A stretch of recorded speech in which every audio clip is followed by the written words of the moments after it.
everybody. Welcome to another episode of the Universe Within podcast.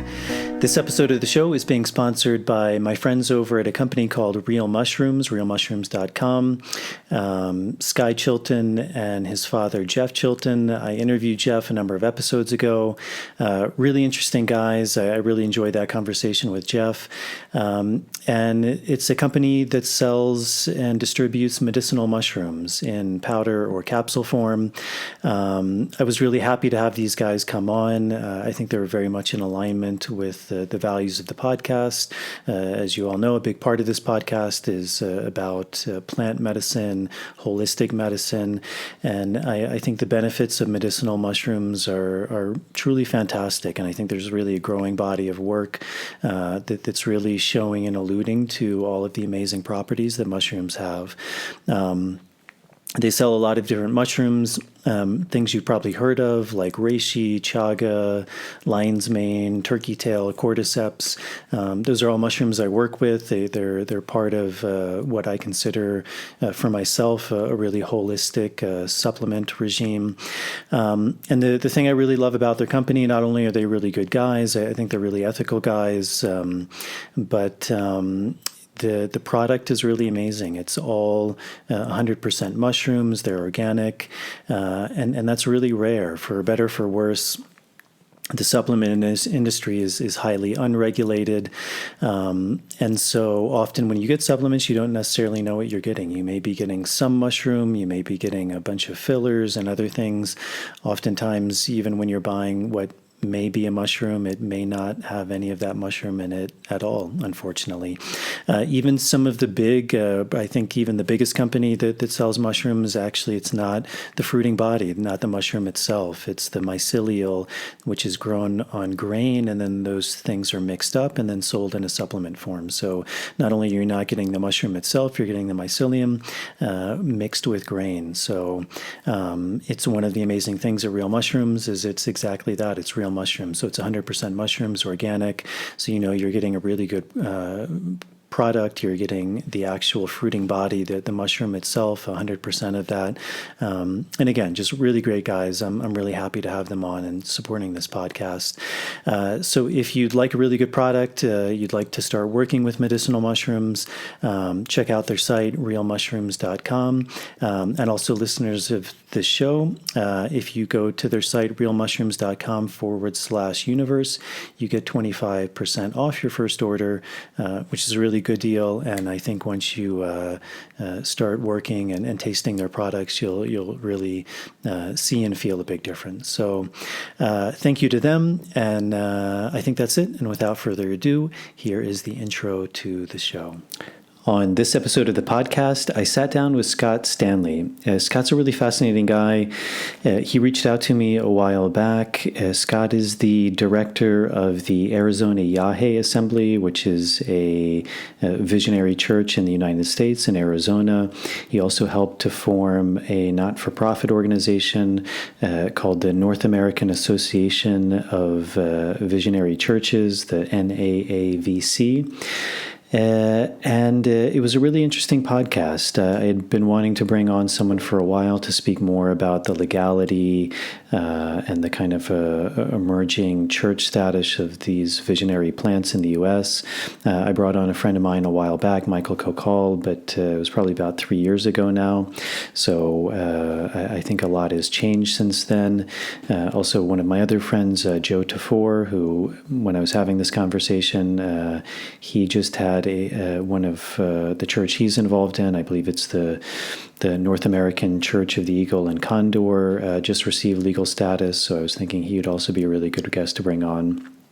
But there's a lot of movement that's happening, especially in the United States, but worldwide, with bringing these visionary plants, these sacramental medicines into the legal framework via churches. So I brought Scott on to speak more about that because he's been actively engaged in that process himself. He's gone as far as actually suing the DEA, the Drug Enforcement Agency of the U.S., and it seems like he may be really poised to win that case, along with another assembly of visionary plant churches. So I thought he'd be a really interesting guy to speak about this, as he's really directly involved in it. So we spoke about his background, about him coming to ayahuasca, and really just all about the legal framework of what that entails, the history of churches, the history of sacramental churches, religion, state, how all of these things interplay. It's a really interesting topic. Just in kind of human terms itself. What does it mean to be conscious? What does it mean to have freedom? What does it mean to be able to freely practice religion? And then the more legal kind of aspects of how that's actually manifesting in a place like the United States. So I hope you all find that fascinating. As always, if you're able to support this podcast, that's a really big help to me. Patreon is a really amazing website. You can sign up for as little as $1 a month. There's different tiers you can sign up for. Those tiers give you different things back, things like early access to shows, Q&As, bonus material. To all the people supporting that way, to all the patrons, as always, thank you very much for your support. It really means a lot, and it's really what allows me to continue making these episodes. And if you're able to do that, thank you very much in advance. I really like sites like that because they're built on this idea of reciprocity. So if you feel like you're gaining something from this podcast, it's a chance to support it and to give back. If you're not able to do that, as always, helping with the algorithms is a really big help. So if you're viewing this on YouTube or Rumble, hitting the subscribe button, turning on the notification bell, liking the videos, leaving any questions or comments. And if you're listening to this on Apple Podcast or Spotify, leaving a starred rating and a short review. I think when this is released, I will be in a dieta working with my colleague Merav Artzi in Canada. I believe we're sold out for that. But our upcoming retreat after that is in the Sacred Valley of Peru in November, and we do still have spaces for that available.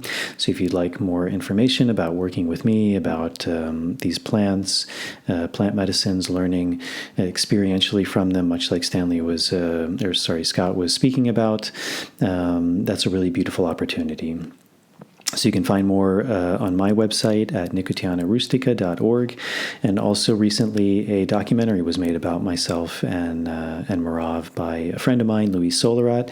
So if you'd like to check that out, I'll also include a link to that in the show notes. So I think that's it. And without further ado, here is my conversation with Scott. Running out from the maze, running out of the maze today. Running out from the maze, running out from the maze, running out from the maze today. I'm running out from the maze, running out from the maze, run out of the maze today. So good. So Scott, well, thank you for coming on. I appreciate your time, and I appreciate you reaching out and trying to connect and share a bit about your story and the work you're doing. Some of the people listening to this may have heard of your organization and the work you're doing, and I would imagine a lot of people haven't. So maybe just to start off, you can speak a bit to the audience about your background, who you are, what you're involved in, and kind of what in life. It's always a big question, but what in life kind of transpired to get you to the point in life you are right now. It's great to be on the show, Jason. Thanks for the invite. It looks like there's with the title like The Universe Within, you are focused on this inner journey that everybody's on, whether they want to admit it or not. It's an inner journey. And I was first introduced to ayahuasca back in 2008. So it's been a few years, and in 2015 we started this little church of ours.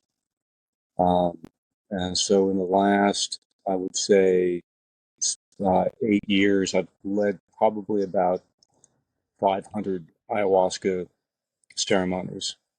And over the course of that time, we did a lot of traveling, especially when we first got started. So I was driving up and down the coast of California, Oregon, Washington, into Utah, Colorado, and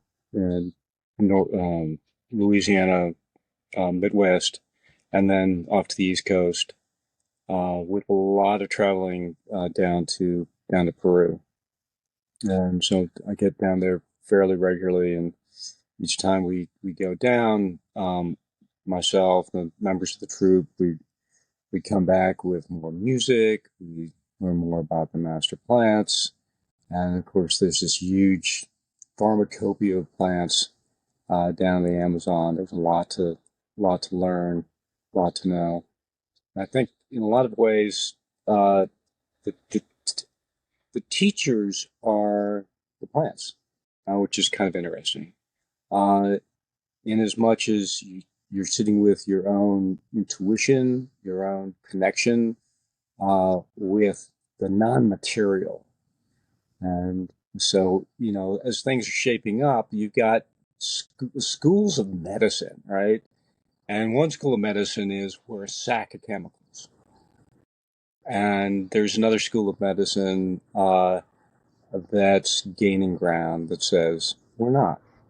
There we've got we connect our source, the thing that animates our our our flesh, the physicality of us, our material aspect is non-material.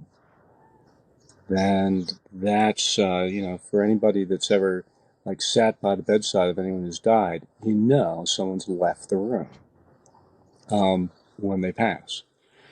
And what is that? It's hard to measure. Can't put metrics around it. And so for one school of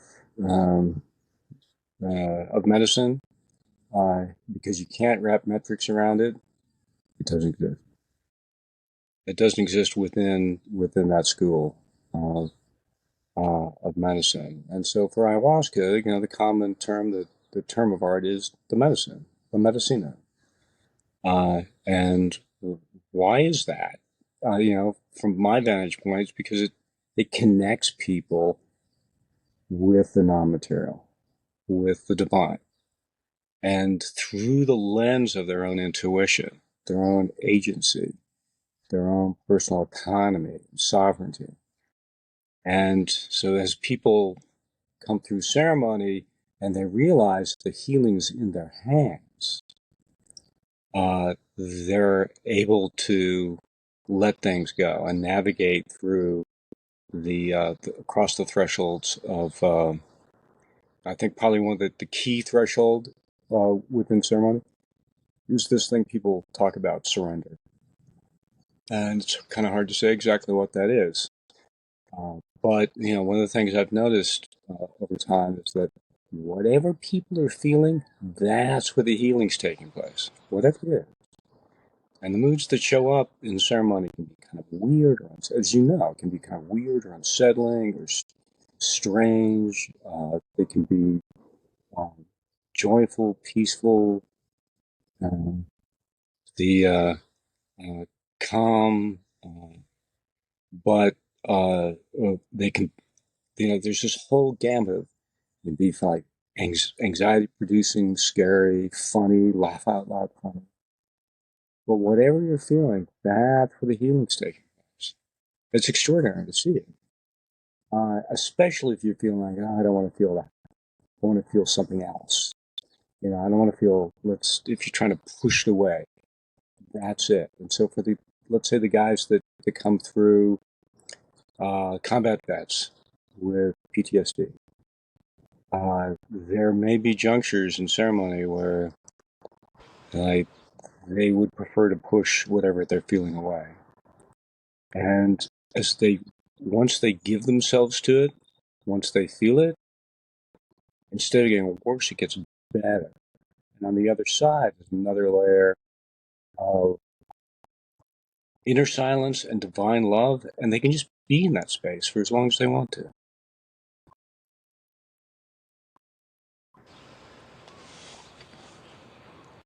So what was it in your own journey that led you to a plant like ayahuasca? I was kind of ensnared, I think, as one way to look at it. I really didn't know what I was getting into when I first started. I was pretty green. The and but the first time I sat with the medicine was in Northern California with a troop that had come up from Colombia, and I found myself in the redwoods with a bucket, thinking, okay, well, I'm gonna purge, and I'm walking. I took a little bit of a stroll away from the main building and stepped into the edge of the woods, and I wasn't feeling it. And then for just an instant, I closed my eyes, and uh, as soon as I closed my eyes, I saw this vast inner world. I opened my eyes again. The world was just the way I'd left it.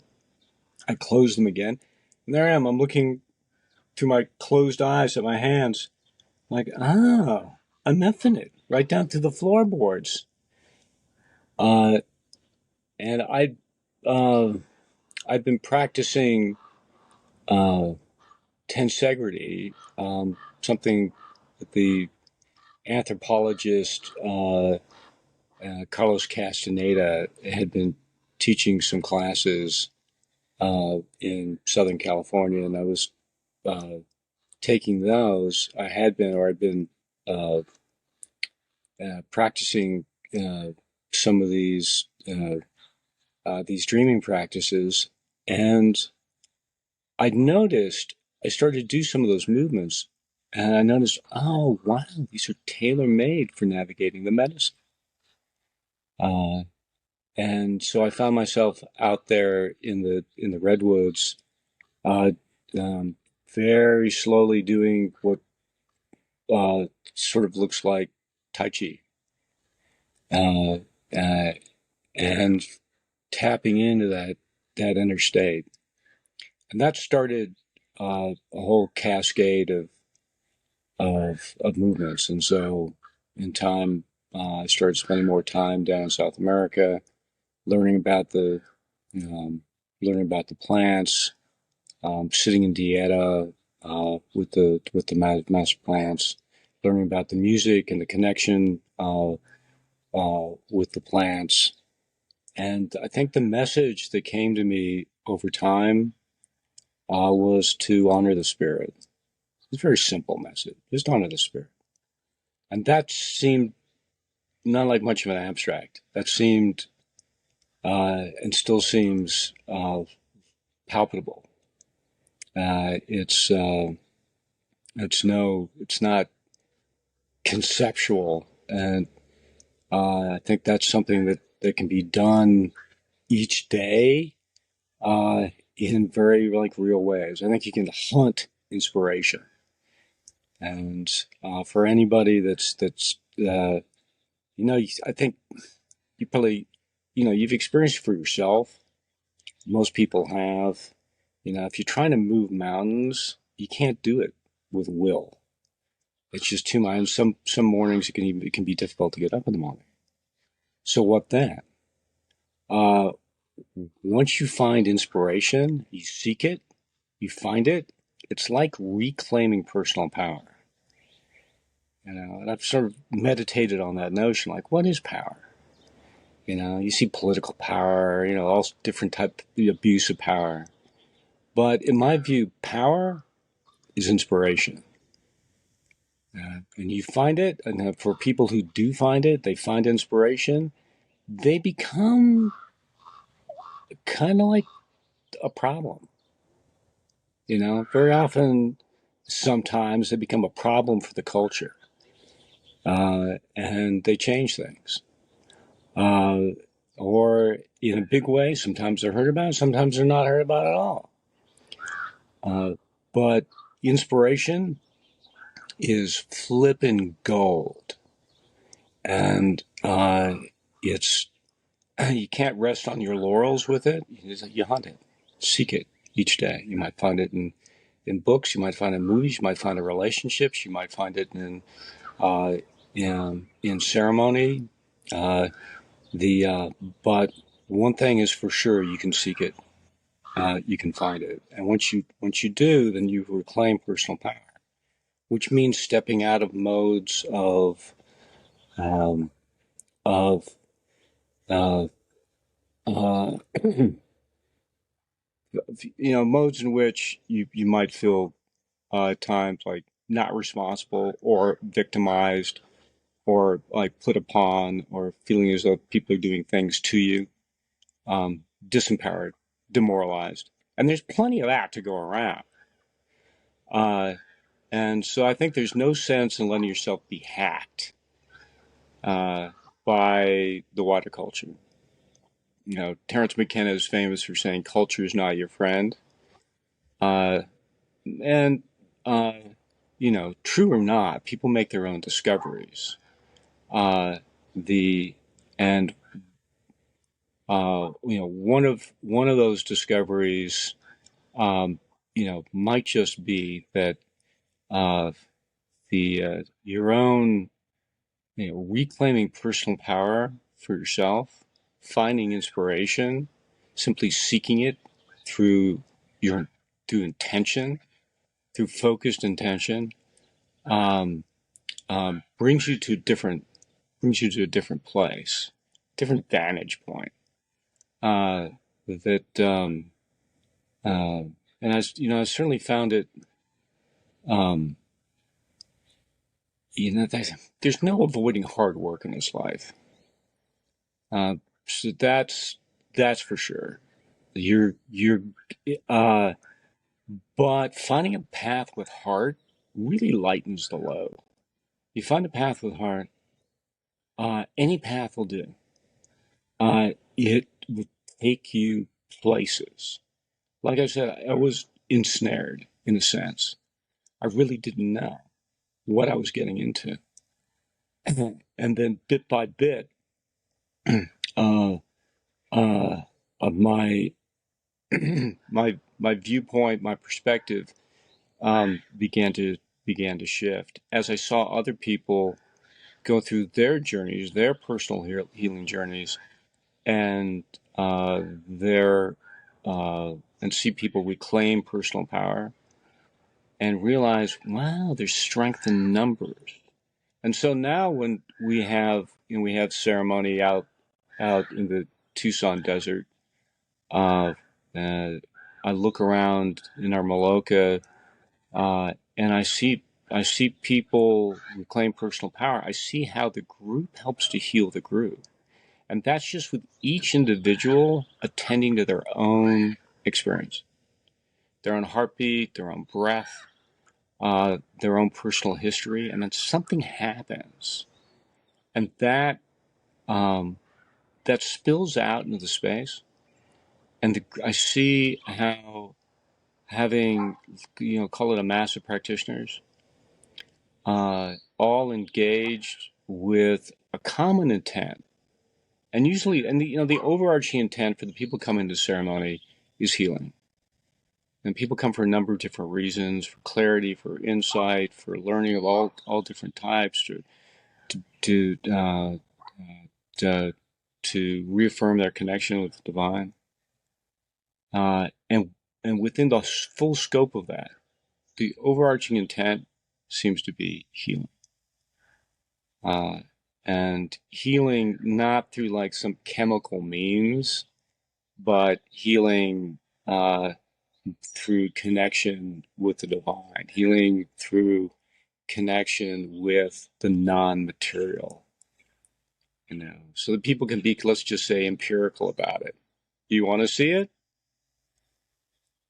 Sit with La Medicina and see it firsthand for yourself.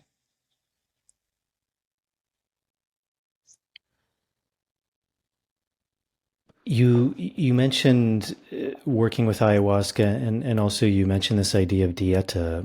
I would imagine a lot of people are familiar with both of those terms, but If there's not, can you describe that a bit and what that process was like for you going down to South America, working with ayahuasca, going into dieta, learning from plants directly?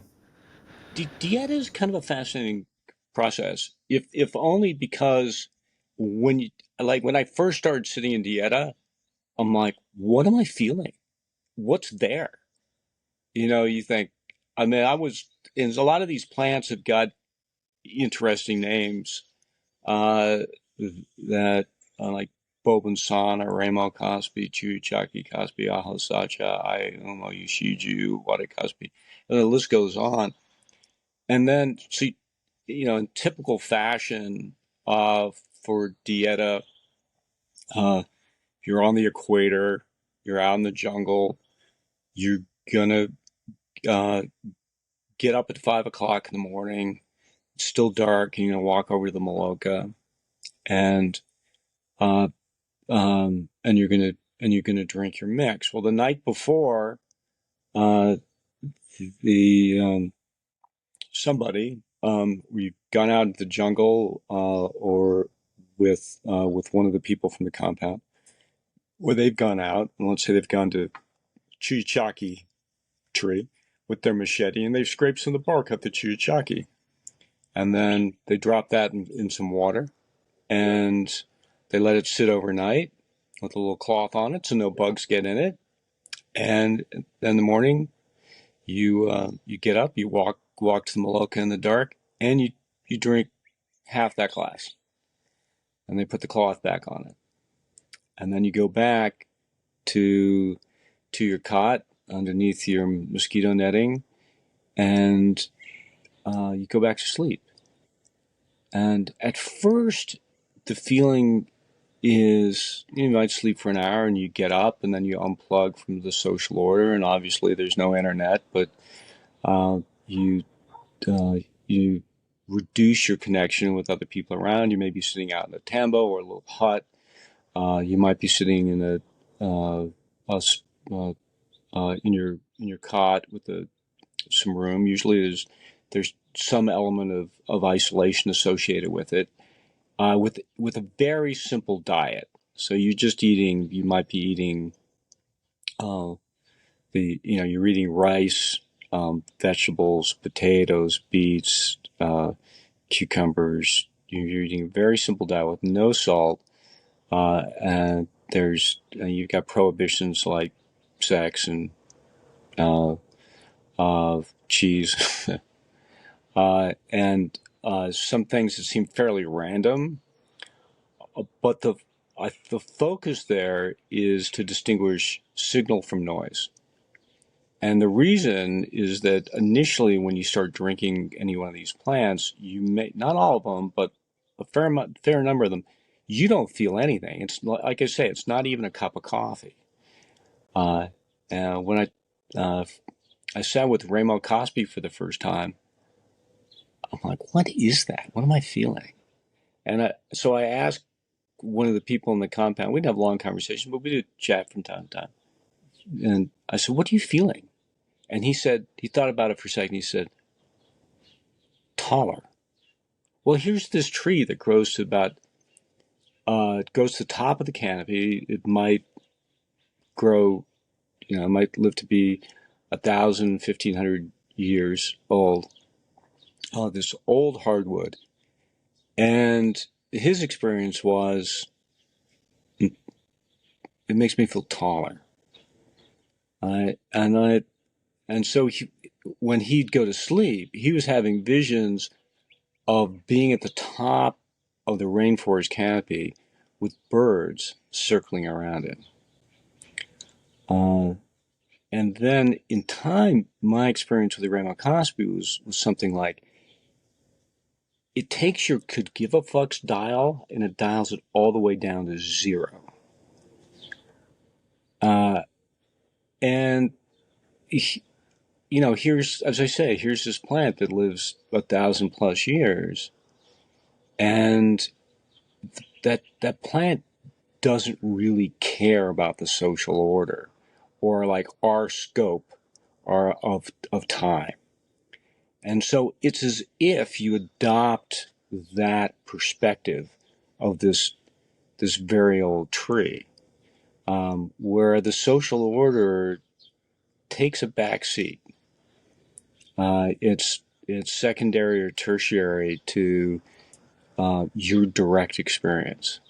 And so there's a very calming aspect about that. You don't feel impinged or threatened. There's a sense of calm and tranquility and peace that comes with it, but also a kind of groundedness and solidity that comes with it as well. And in a sense, a kind of flexibility, but, also a sense of having some like spine, durability, strength that is not reactionary. So there are all these little moods that come up, and it takes sitting with these plants for a period of time for that to emerge. Bobensana, for instance, is very heart-opening. It has this lovely mood to it. It's heart-opening, but heart-opening comes in all sorts of different fashions. So Bobensana, as it opens your heart, it can also be heartbreaking. And so as you, there can be a kind of poignancy to your life experience and a sense of gratitude, but also a sense of like sadness for having not seen the love that's around you. Having missed, um, uh, I'm tempted to say missed opportunities, but at the same time, like part of the message of Bo and San is that nothing's lost. And so you may have regrets in your life and then you look back at your like your personal screw ups or the pain that people have caused you, the pain you've caused others, and have an entirely different view and draw in entirely different lessons from those experiences that include a sense of like gratitude for being where you are now, today, and being alive. And so there can be a sweetness to that and also a kind of sadness to that. So each one of these plants has got its own. Ahosacha, for instance, has it's also known as jungle garlic, and it is very aromatic. You drink it, you're gonna smell like garlic, and it come out of your pores. It's super cleansing. It's got a physical aspect to it, like deeply physical, and so the sense is that you're, as I've sat with it, my senses come alive. And for other people who've tried it, their senses come alive. And so there's your sense of touch, sense of hearing. It's very tactile in its own way, and your internal sense for the physicality of your internal life, meaning like your heartbeat, your breath, your internal organs. Do you feel like very physically grounded, and your sense for the intricacy of your physical instrumentation seems very present. So these plants, the experience of sitting with these plants can be a little bit difficult to describe, but the process is fairly simple, and so there's a kind of methodology that goes with it. You pair your drink the night before. You drink half of it at 5 a.m. At 5 o'clock in the afternoon, you repeat the process. You can do it again, and you can you can extend that process. I mean, typically I'll sit for 3 days in dieta with a given plant, and maybe break the dieta with a little bit of salt and some lime, and then continue for another 3 days. It could be the same plant. It could be a different plant. And maybe certain dieta at most like probably 5 days before I break it, then have a decent meal, and then do it again. Because you're not eating salt. You need to be aware of your system. You don't want to you don't need to tax yourself too much, but not having salt in your diet will be a little bit taxing. And the uh, distinguishing signal from noise, being able to like tweeze out that initial feeling, whether it's Ramo Cosby or Ayahuasca or Bobansana or any other of these, as the feeling becomes, as you familiarize yourself with the moods and the feelings associated with it, it's like developing a reverse allergy. You develop a sensitivity to it. It's like a rash, but in a good way. So that at first, Bobansana is like, you might be feeling like, am I feeling anything? And then later, you may be feeling like, oh, okay, I'm feeling something. And then a little bit after that, you may be like, oh, yeah, that's definitely something there.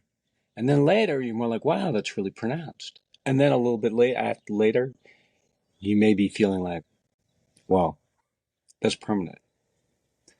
So it raises your antenna to aspects of your connection with yourself and your external world. Those are, and that methodology can be applied not only to Amazonian plants, but plants in North America. So you have all sorts of analogs to Amazonian plants here in the States. So in the desert, we have plants like Ocotillo. This is long, spiny cactus with spines that reach 20, 25 feet. And they extend out. And Ocotillo is, like Bobansana, is very heart opening. And there's a certain kind of alertness to it that can be a bit hard to describe, but it's the same thing. You like scrape a little bit of the bark off, soak it overnight with it in a cold press. You can do a hot press if you wanted to, but you can do a cold press, drink in the morning, rinse and repeat. And then that plant comes out and starts to emerge. There are all sorts of plants, and you look around.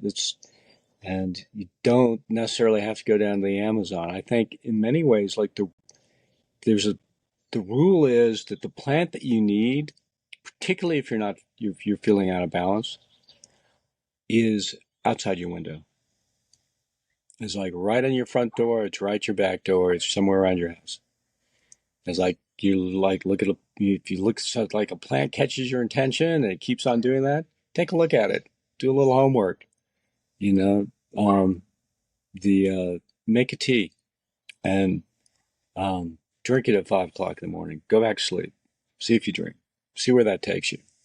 And it may open up not just your insights about that plant, but your insights about your life and where you want to take it. So those are a few of my thoughts on dieta. Yeah, thank you. That's a beautiful way of describing dieta. You said something really also beautiful and interesting earlier on. You said there's a religious aspect to healing through the divine. That I think for some people that resonates, and for a lot of people that's a very foreign concept too, especially in a more Western system where we tend to separate religion, spirituality, and healing. Healing is something that has to do with medicine. It's usually not even for worse, but a more reductionist way of looking at things, dysbioses, things that are out of balance, things that maybe aren't wired correctly. How has working with plants allowed you to say that there's a religious aspect to healing? I think in a very basic way, the intersection of science and religion, which there doesn't seem to be any intersection there, right? The intersection between the two is medicine. But what happens when you So, you take a look at either side of that equation in order to get to that intersection. Religion. Now, religion's got a bad name, and it deserves it. I mean, it's really earned it. You take a look at the history of religion. Killing your brother because he's not as holy as you are, the hypocrisy of it, or the control that's used to push the masses into war and make them feel better about it. Justifications of all sorts of dark behavior. There's the history of religion for you. Top down, nonsensical. And so as I started working increasingly with ayahuasca, I was also familiar with this notion that in the conversations I've had with people where they'd say, you know what, I'm spiritual, but I'm not religious. And what they mean by that is like, I'm spiritual, but I would never like engage in religion because it's so abhorrent for all the reasons I just laid out. And but I I came to meditate on that and to realize that as an organized spiritual practice, by definition, is a religious practice. And if you throw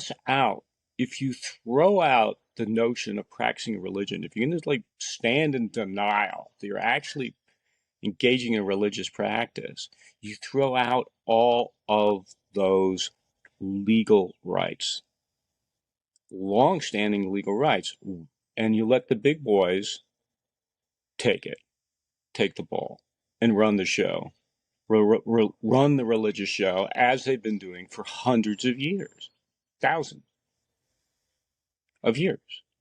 Why? And why do people not want to engage in religious practice?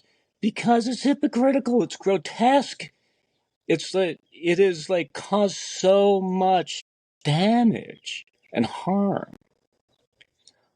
And yet it's also pushed the ball. It's also carried the ball. It's carried many of these high concepts of compassion, forgiveness, high concepts that in the hands of power, of political power, have been used to manipulate people and control.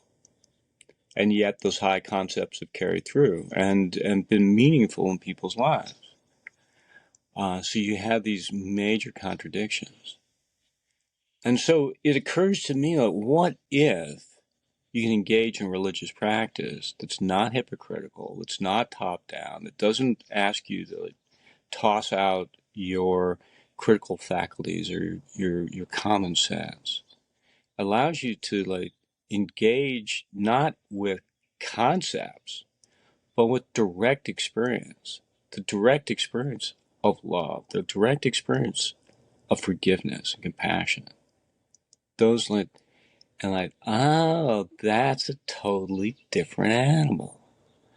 And so that you can engage in a spiritual practice with others, with shared values and shared principles that are non-dogmatic, based on your direct experience that honor intuition and insight and your connection with divinity as a matter of direct witness. Not the text. For myself, is in the ayahuasca. You want to read the text? Drink La Medicina. And you read the text, right? Reconnect with your intuition. Honor your insight.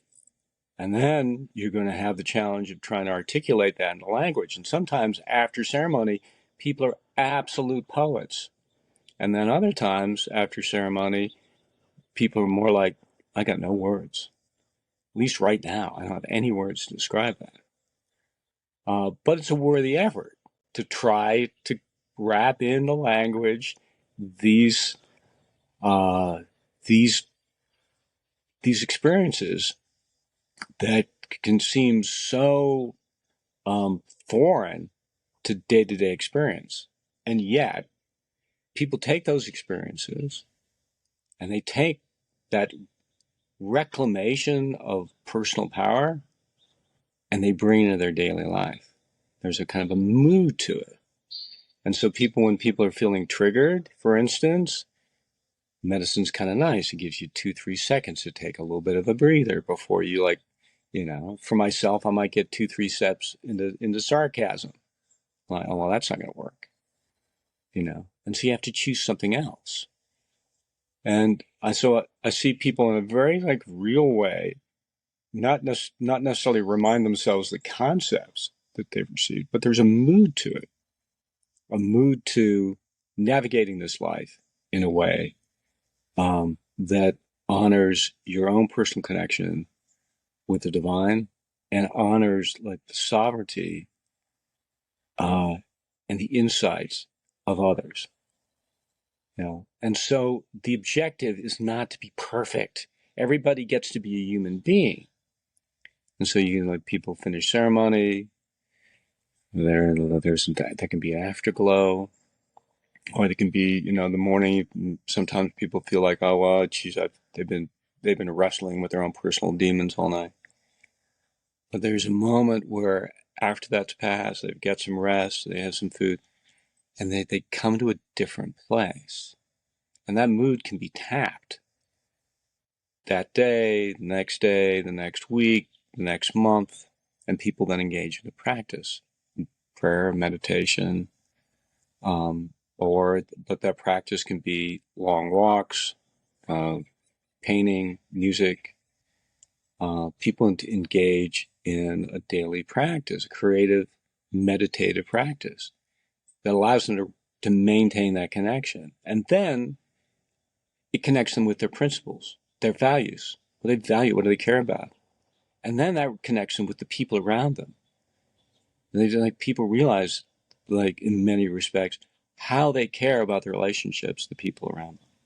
It's a big lesson. And then as that happens, people engage in organized behavior based on their values and their principles. What's that? That's religion. And then for plenty of people that are listening to this, they hear that word religion and they absolutely bristle. And I can identify with that. I can see why.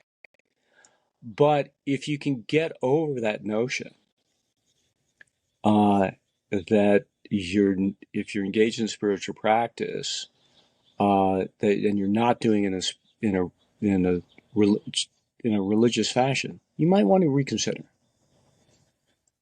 And to see all the ways in which an organized spiritual practice, by definition, is a religious practice. So much so that, we, Arizona Yahe Assembly, our little church, worked to connect with other churches to start something called the North American Association of Visionary Churches. And so we have a group now of 30, 40 some odd churches around the country that are engaged in, have established coalition and common cause to maintain their rights, their legal rights to engage in visionary religion, to work with their sacraments of various types, their visionary sacraments, to continue their work. And their work is religious, but it's non-doctrinaire. It's non-dogmatic in a strict sense. It is. It's focused on it's focused on the spirit, and yet it maintains common sense. These churches tend to be lateral, not hierarchical. They tend to be transparent where others are opaque. And so people practice clarity and model clarity in order defined clarity. And so that's for the individual, that's for the for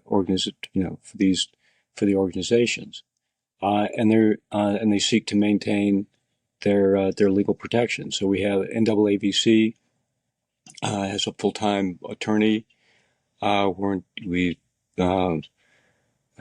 we've sued um, the DEA, initiated that lawsuit several years ago, and it's been green-lighted for trial, and so we're in the discovery phase right now. We're pressing ahead with our case in order for AYA to or Arizona Yahweh Assembly to be able to simply practice freely. But in time, I see all of these churches gaining those same rights, and that this case is foundational to that work. And there are other churches as well that have helped to pave the way. Jeffrey Bronfman, his case was pivotal.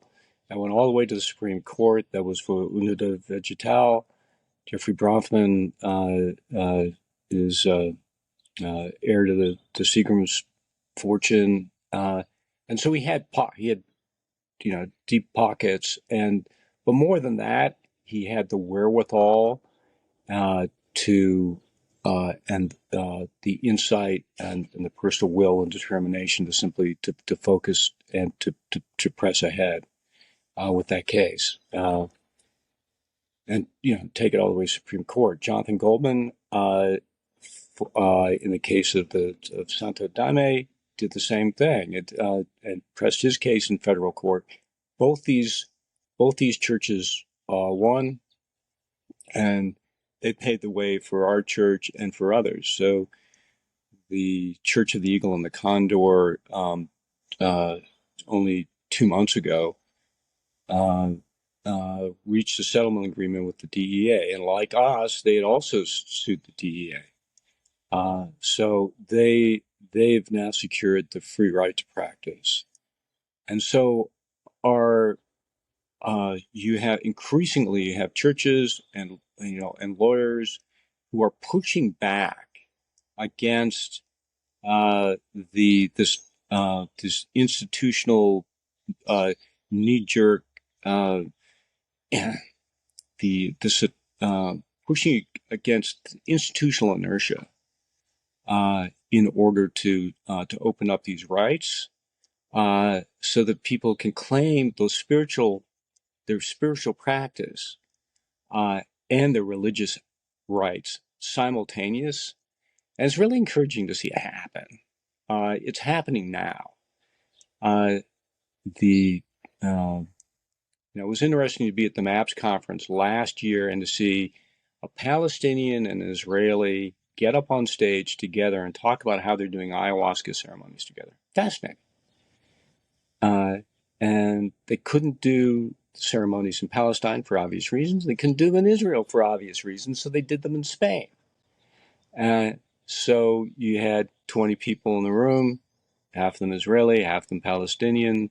You had two facilitators for the ceremonies, and they were beginning to work things out. And then there was a night where one of the Israelis was having a really hard time, and he was just rolling back and forth, and he's moaning, he's groaning, and his foot knocks the mat of the Palestinian next to him, and the Palestinian starts to howl. He's like, "Oh, you took our land, you took our homes, you took our livelihood. Now, why do you have to take my mat? Why do you have to take my mat?" And the pain of that rang through the whole room.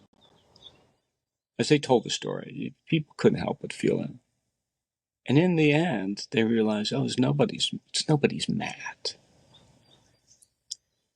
And their takeaway from those rounds of ceremony together was that forget about peace between the Palestinians and Israelis. Forget about it. It's not going to happen until we heal our shared trauma. And so that's what I see happening around, like, these ceremonies are happening all around the globe. And as people do that, they heal the shared trauma. And they don't heal their shared trauma because we're sacks of chemicals. They heal their shared trauma because they connect with the ineffable, the non-material, with the divine. And in that, they find forgiveness for others. So it's really extraordinary to see how all of this is unfolding, and the depth of that healing within this religious frame. It is, and it's really something. It feels good, I have to say, to be a part of this thing, and to see others, and to hear their stories, even if I've never sat in ceremony with them and I don't know them.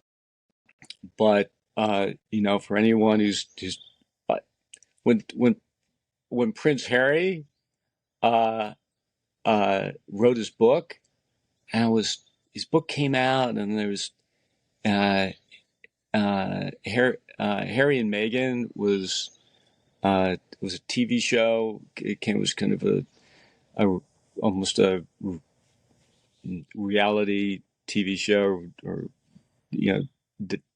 real time kind of documentary of their life. And I looked at this guy and I thought, he sat with the medicine. Like, there was no way that he got through and to where he is now without sitting with the medicine. And then 2 weeks later, that story broke. It is, it's extraordinary. Aaron Rodgers is another. And very often, like, the message is one of love and forgiveness. Love for yourself, love for others, and a sense of compassion. At a very deep level, people are healing their shared trauma, right? And people are getting increasingly comfortable with saying, you know what, I'm spiritual and I'm religious.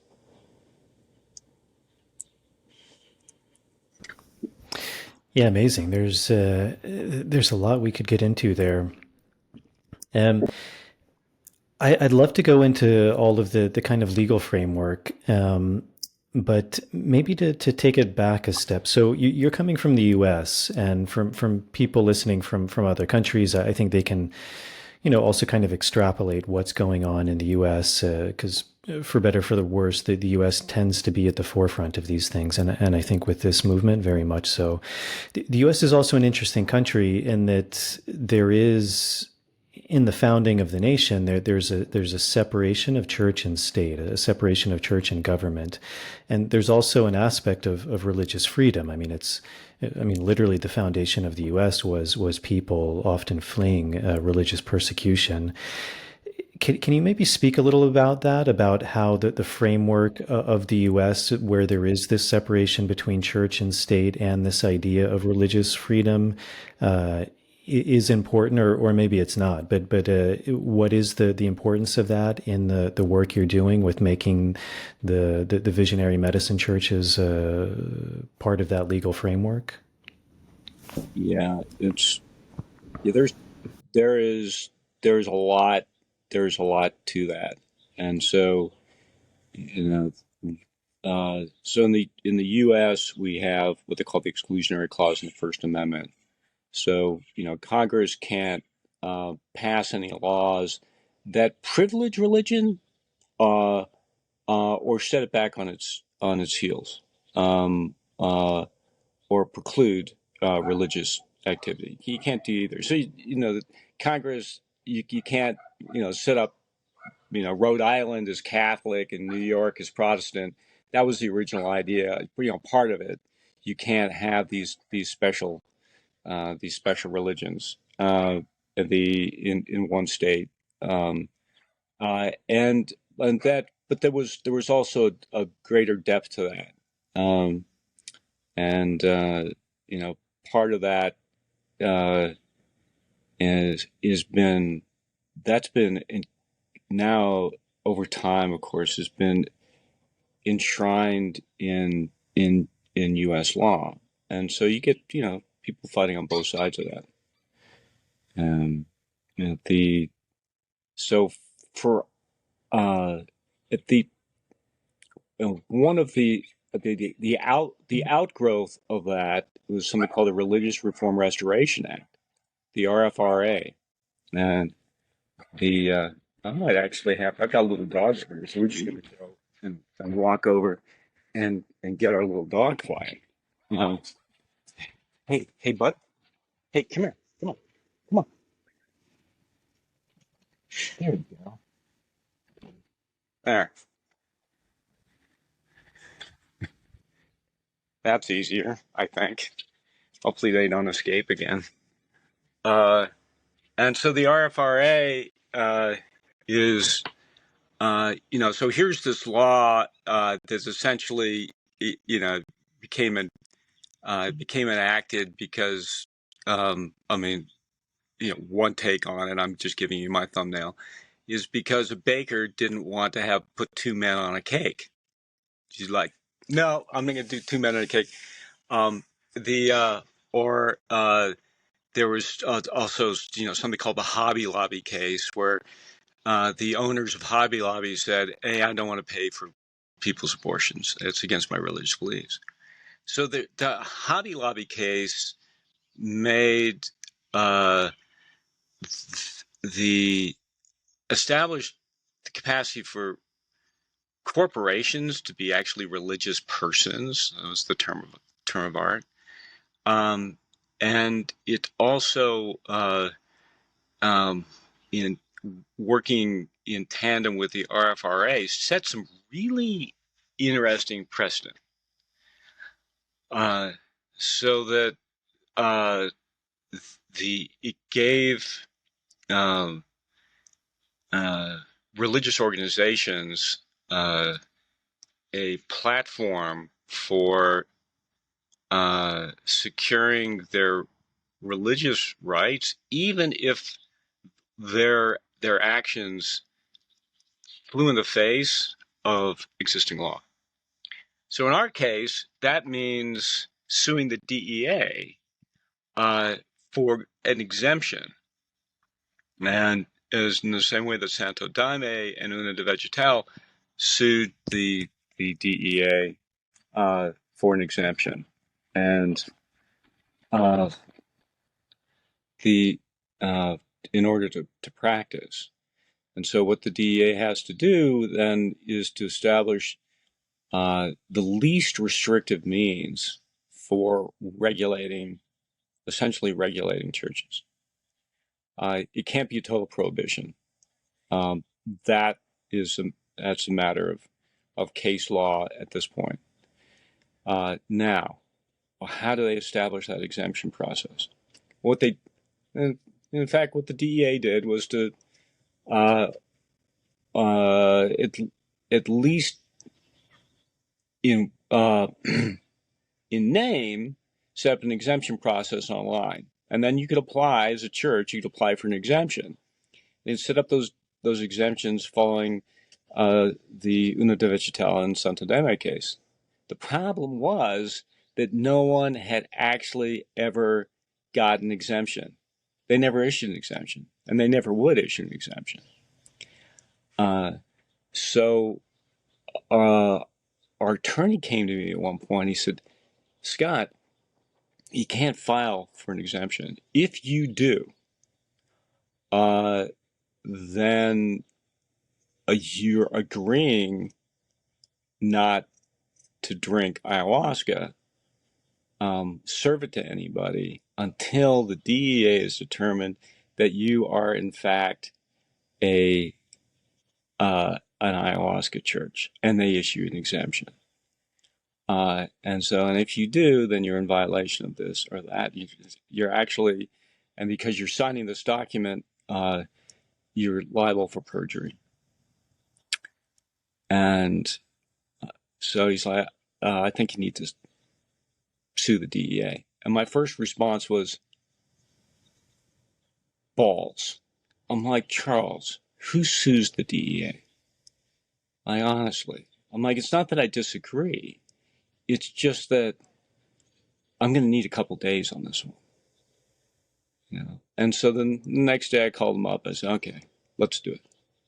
We've got to. There was no alternative. And there were plenty of people at that time who were saying, don't rock the boat. They may not, file for an exemption, just do it, engage in administrative exhaustion. And after looking at it, Charles, myself, and people in our team realized there was no way to avoid it. Sooner or later they would be coming. They'd be coming around, and they would just kind of pick us off. And what we were simply doing was engaging in our free right to exercise, a right to free exercise of our religious practice. Very simple. But that flew in the face of the scheduling program under the Controlled Substances Act, and so the DEAs needed to step in. Now, at one point, they came to us and said, "Okay, we're willing to do a settlement." I'm like, okay, that sounds good. And we stepped through that process, and we realized that they were running it more like an investigation, and there weren't sufficient guardrails, protections for people. So we had to step out of the settlement process, and that found us back in federal court where we are today. But again, for our church, for other churches, given this deep background for the in history in the U.S. for free practice, for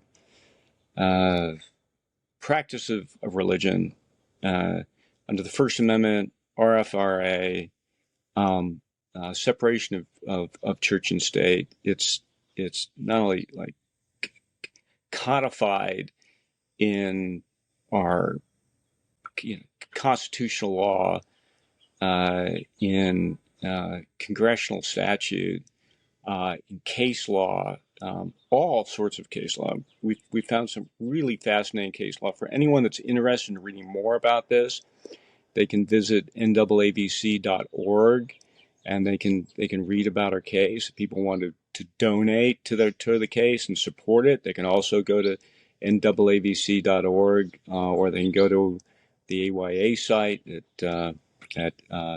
ayaguide.org, and they can find out. You can find out more about the case, and you can help support it. In any way that you might find makes you feel good, and then maybe that's know-how. Maybe that's not financial donation, but maybe that's getting the word out to other people, or maybe that's if you're an attorney, that might be some insight on what we're doing, or that may be another church that wants to join NAABC because there's strength in numbers. So you have mutual. We're establishing mutual support for each other. But sorry, one question just to intervene. Sorry for interrupting. So go ahead. So for example, what is the difference? So for example, certain Christian churches obviously use wine as a sacrament. Is there no issue because that church was already previously established? So also is part of the issue that these visionary churches, they're being established around a visionary plant being used as a sacrament, and that falls under the case of the DEA. Therefore, it has to get DEA exemption status?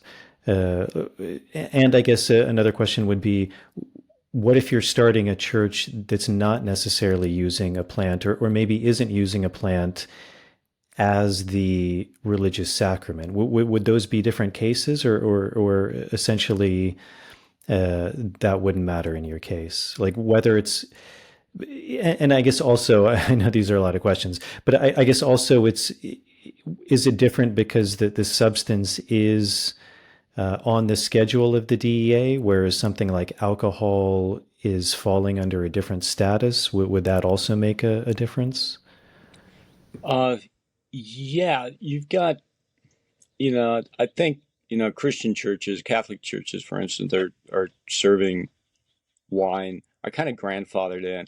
I think there's probably some case law going back to the 1930s during Prohibition, when Catholic churches were serving wine uh, uh, during Prohibition.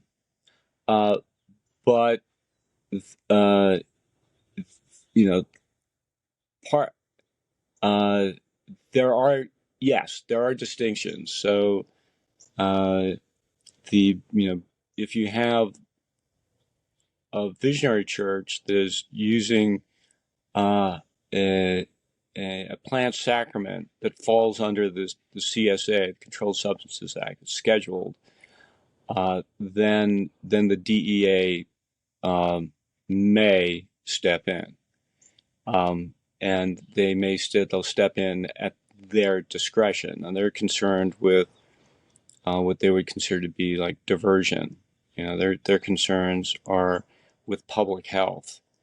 And, from our standpoint, when I look at that, I look at people getting over cocaine, methamphetamine, heroin, all sorts of like dark, heinous drugs.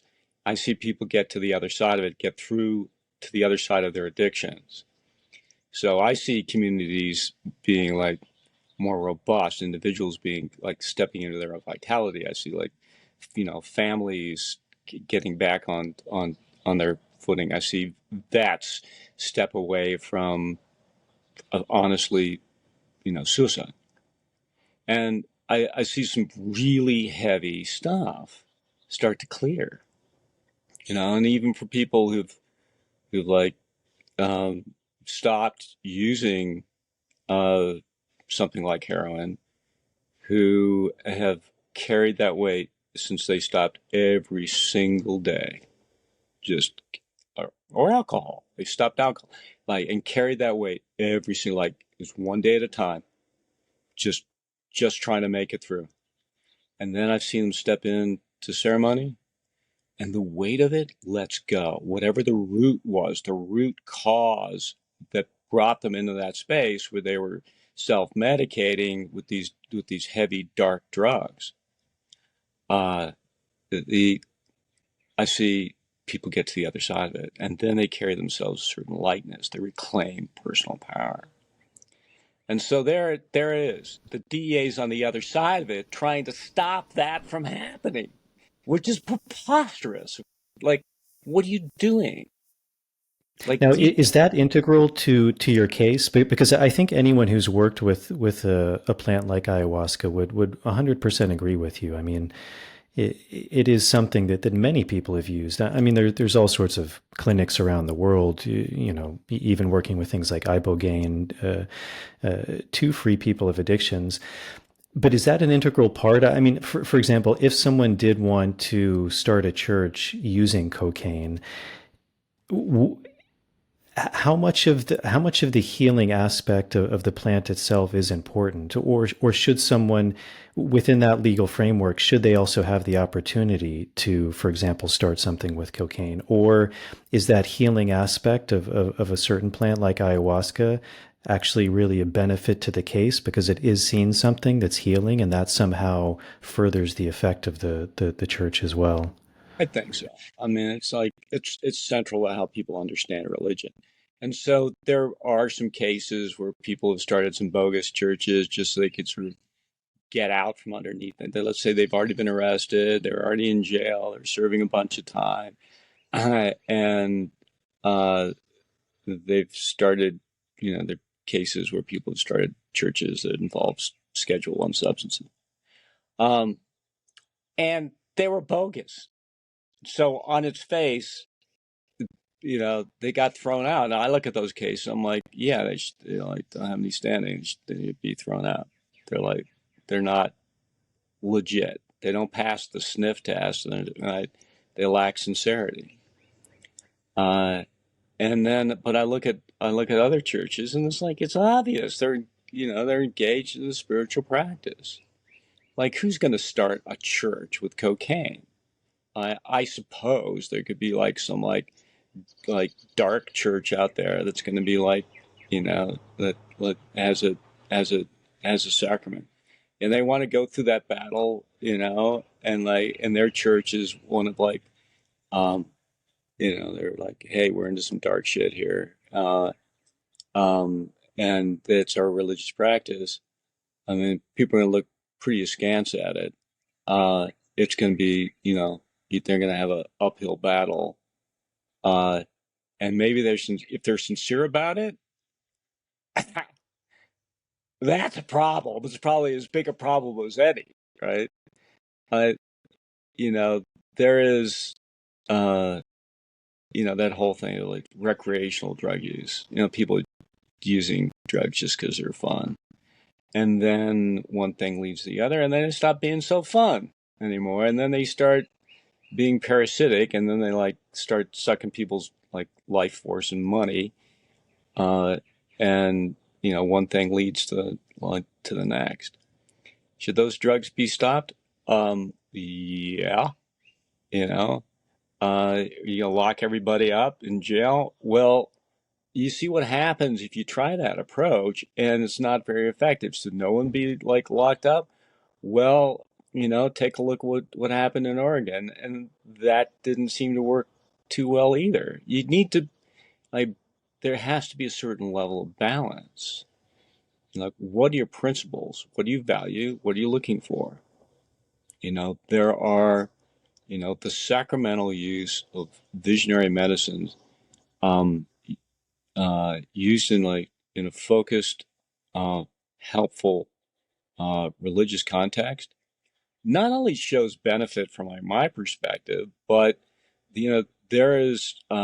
there's plenty of research actually. Let's just take ayahuasca. Down in Brazil, there's been quite a bit of research of the efficacy of ayahuasca use within a religious context. And guess what? It improves all benchmarks across the board for improved quality of life, as it's used in a religious context. Not all healing takes place within a clinical context. And so, are you going to find clinicians these days? You have clinicians who are stepping forward, and when it comes to psychedelics, they're we got it from here. We got these substances need to be regulated, and we're the people to administer them. And I think, based on what?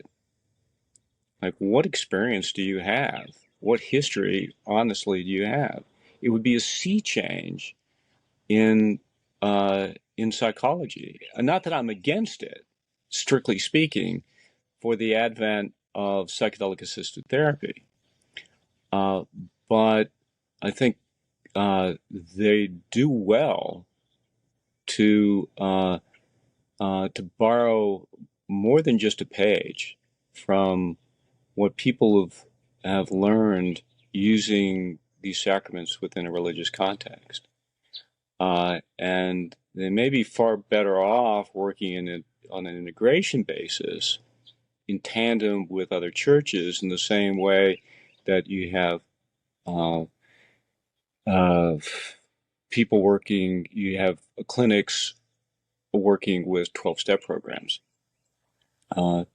to help people get off hard drugs.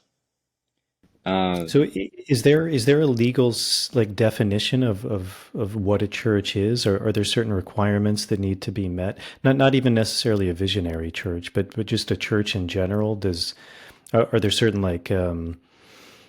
I don't know, minimum numbers of people? Do you need shared visions? Is there some sort of doctrine that needs to be followed?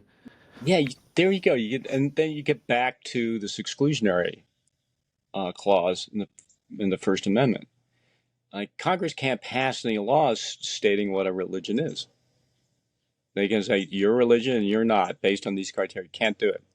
So there are no federal guidelines, and there's no like federal register of churches. You know, the you know it is, and as these, so the best that can happen, and the best that does happen, is that churches are meted out within within their congregations. If you get a congregation of 100 people and they get together and they say this is a church, it's a pretty good bet it's a church, because the congregation says it's a church, and that's it. That's the end of the story right there. As outrageous as that is, yes, it's an entirely self-regulated body, and you could call it non-regulated body. It's not governmentally regulated. Churches are not governmentally regulated. You're like free to practice without the government coming up and saying, well, you're a church and you're not. And if you were a church, you'd be doing this. And if you did, you'd have a dogma and you'd have this, or you'd have written scripture, and or you'd have a cathedral. But what's happening today is you have all these nascent churches emerging, these visionary churches. But there are other churches that emerge from time to time that are not, they're not visionary. And they're free to engage in those practices. And so what's the difference between that and, let's say, a cult? These things can be kind of hard to define. And if you find that within, you have an organization that's lateral, that's transparent, where there's no like central charismatic figure, where people are free to come and go, where people aren't drained of their power, but they reclaim their power, where it's strong and helpful for their family and their relationships, then you're looking at all the positive attributes of religious practice. And I don't think, for people that are considering formalizing their churches, formalizing their spiritual practice and religious form, here's the truth of it. You can just be who you are. You don't have to change for anybody. You can engage in that religious practice freely as a matter of conscience. There's plenty of case law that bolsters this. The basis for religion is to be able to choose your religious practice, and the basis for that is having a conscience. Religion does get into into deep water when it asks people to disavow their own conscience in respect to the dogma. And, so that people, en masse end up doing bad shit in the name of religion, and they give up their sense of conscience. And I think and that is a big issue today. You're seeing large institutional churches that, where the individuals, the parishioners, the congregation, the individuals in those congregations are saying to themselves, I don't want to give up my conscience and exchange it for your dogma. Thank you very much. You're doing bad stuff, and I don't approve of it. It hurts my heart to see what you're doing. I'm not going to engage in it. And so people are engaging with their own conscience by stepping into these nascent churches that are emergent, that, as I said, are lateral, and people are able to freely come and go. And so there's clarity and transparency and a sense of shared principles and values, like honesty and uh, and forgiveness, simplicity. That's encouraging, and it's a sea change. It's happening right now, uh, and I'm not going to throw the Catholic Church entirely under the bus, but it's had a lot of problems, and a lot of those problems I just listed, have embedded themselves in the Catholic Church, and so people are leaving in droves. Where are they going? They're returning to their conscience, right? And some of those people are being like, you know what? I'm spiritual, but I'm not religious. And that's because they've seen all the things, the bad stuff that the Catholic Church has done. So they don't want to be involved in religion. And now I see people step into the ceremony, and they can call themselves religious again and be okay with that. And not just with our circle, with other circles or other visionary churches, you know. Or maybe they're sitting in other churches that are non-visionary, that don't use a visionary sacrament.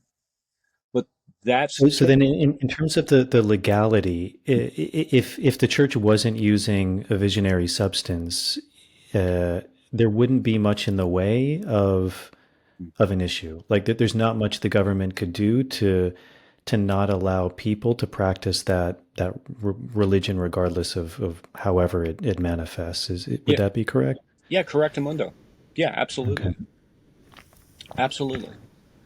Uh, you're the it is outside of the government's authority to intervene in your relationship with the divine. They can't do it. There's no legal basis for it. Beyond that, I'm encouraged to see people reclaim their birthright in engaging in their religious practice based on their own personal sense of conscience.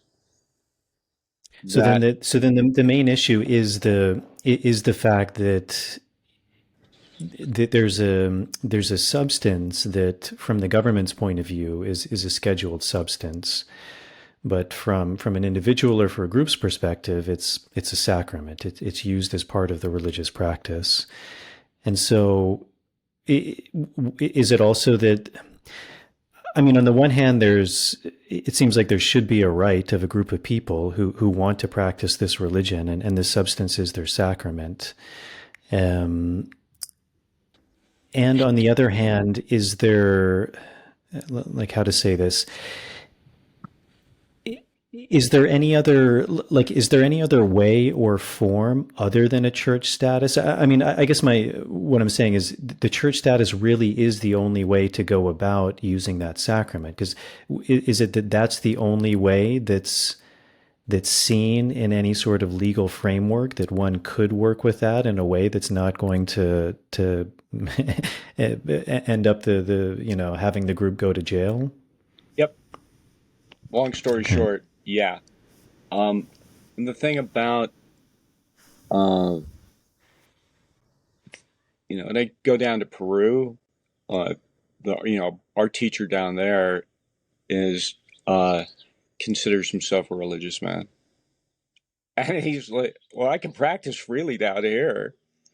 He's non-doctrinaire, um, and understands that the focus needs to be like your direct connection with divinity. He's like, "I'm not here to intervene. I'm here to encourage that connection." Uh, and so it's interesting, that here in the States, uh, the I think when people start working with these sacraments, and then it's not they don't have to stretch or pretend. Like they realize, wow, these substances are showing me something about my own values and principles and my connection with the non-material. And it's connecting me with the spiritual. And that's changing the way I relate in my connections with my family. It's deepening my relationships with everybody. It's shifting them. It's changing the it's like a law of physics. You change the relationship with yourself, it changes your relationship. It changes all your relationships, all of them, even the horrible ones. Right? They shift because you've changed the relationship with yourself. Uh, and then you change your relationship, your connection with the divine. And that's not for anybody to like come in and say what that is, other than to say you're reclaiming that direct connection with the divine. And how you wrap language around that is a real challenge. And so people like gain that direct connection. And so they don't have to pretend. They can be like, oh, you know what? Like, it's like a spell is being broken. As if people can be like, engaging in spiritual practice. And religion has been, up until like fairly recently, what other people say it is. Well, now you're getting small, like level-headed groups, little congregations together. Say, you know what? Actually, religion is what we say it is. We have, if our church says that we're engaged in religious practice, and it's like sincere, like we're feeling it, we're seeing it by direct witness. That's a religious practice, and the government can't step in and say, no, actually, it's not, because we define a religion this way. It doesn't. And so if you meditate on that for a little bit, you realize, like no one can define my spiritual practice. And that spiritual practice involves shared values with others. And we're changing our community. Like we're doing things within our own community. We're healing our relationships. We're helping people coming back from war. We're helping people with addiction. Like, that's what religions do. Oh, they help you. Oh, I get it. That's what they do. I've been in denial this whole flipping time, thinking, I'm spiritual, but I'm not religious. So people are getting over that. And so if people are seeking religious protection, the protection for the use of these sacraments, I don't see people having to blow smoke. And I think, that's the kind of underneath your question a little bit. Do people have to pretend? Because is there anywhere else they can go besides having to deal with religion? And for the time being, there's nowhere else to go unless these substances are made legal and then regulated to a large extent within a clinical setting. They can be way too strict. Kind of, kind of a little bit like strict, like they understand how these things work and nobody else does. And it might actually be the reverse, that they don't actually understand these sacraments. They certainly don't understand religion from the clinical viewpoint. If at that stage they're attempting to regulate what these sacraments show people. So and that becomes a cultural point of friction. There's a lot of gray area there. There are plenty of clinicians that have cut their teeth with ayahuasca, and so they're introducing like what they've learned into clinical settings. I think all to the good, and so you get religious practitioners who learn from sitting with ayahuasca, who then, let's say, go to help people with ketamine in a strictly therapeutic fashion. But there's an added level of care and understanding because they've sat with ayahuasca within a religious context, within a spiritual context. Uh, and so when I hear about like the advent of psychedelic assisted therapy, I'll tell you where my mind goes. I'm like, oh, there are a lot of counselors out there who are all going to need, they're all going to need to sit with these sacraments, all of them, right? And they know it. And that's the difference between, like, one of the differences between the sacrament and a drug. You know, in the case of a drug, like the doctor prescribes a drug, he doesn't need to have taken that drug. That's of no use, right? And you are sack of chemicals, and you know there might be some side effects here or there, some contraindications. Um, you know, as the doctor, they're not there to address your spiritual well-being, just your physical, chemical health, like your blood work. All right, and uh, you know, to a certain extent, I don't have anything against that.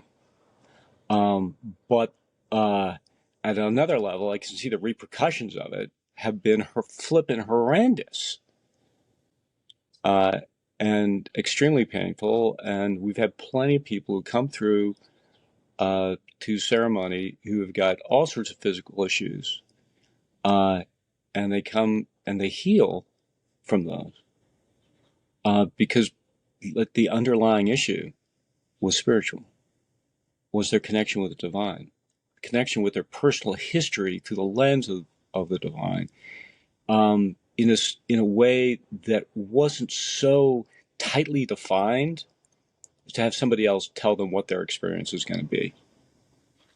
You know, what was right and what was wrong, and someone who's going to like claim authority over their direct connection with the divine.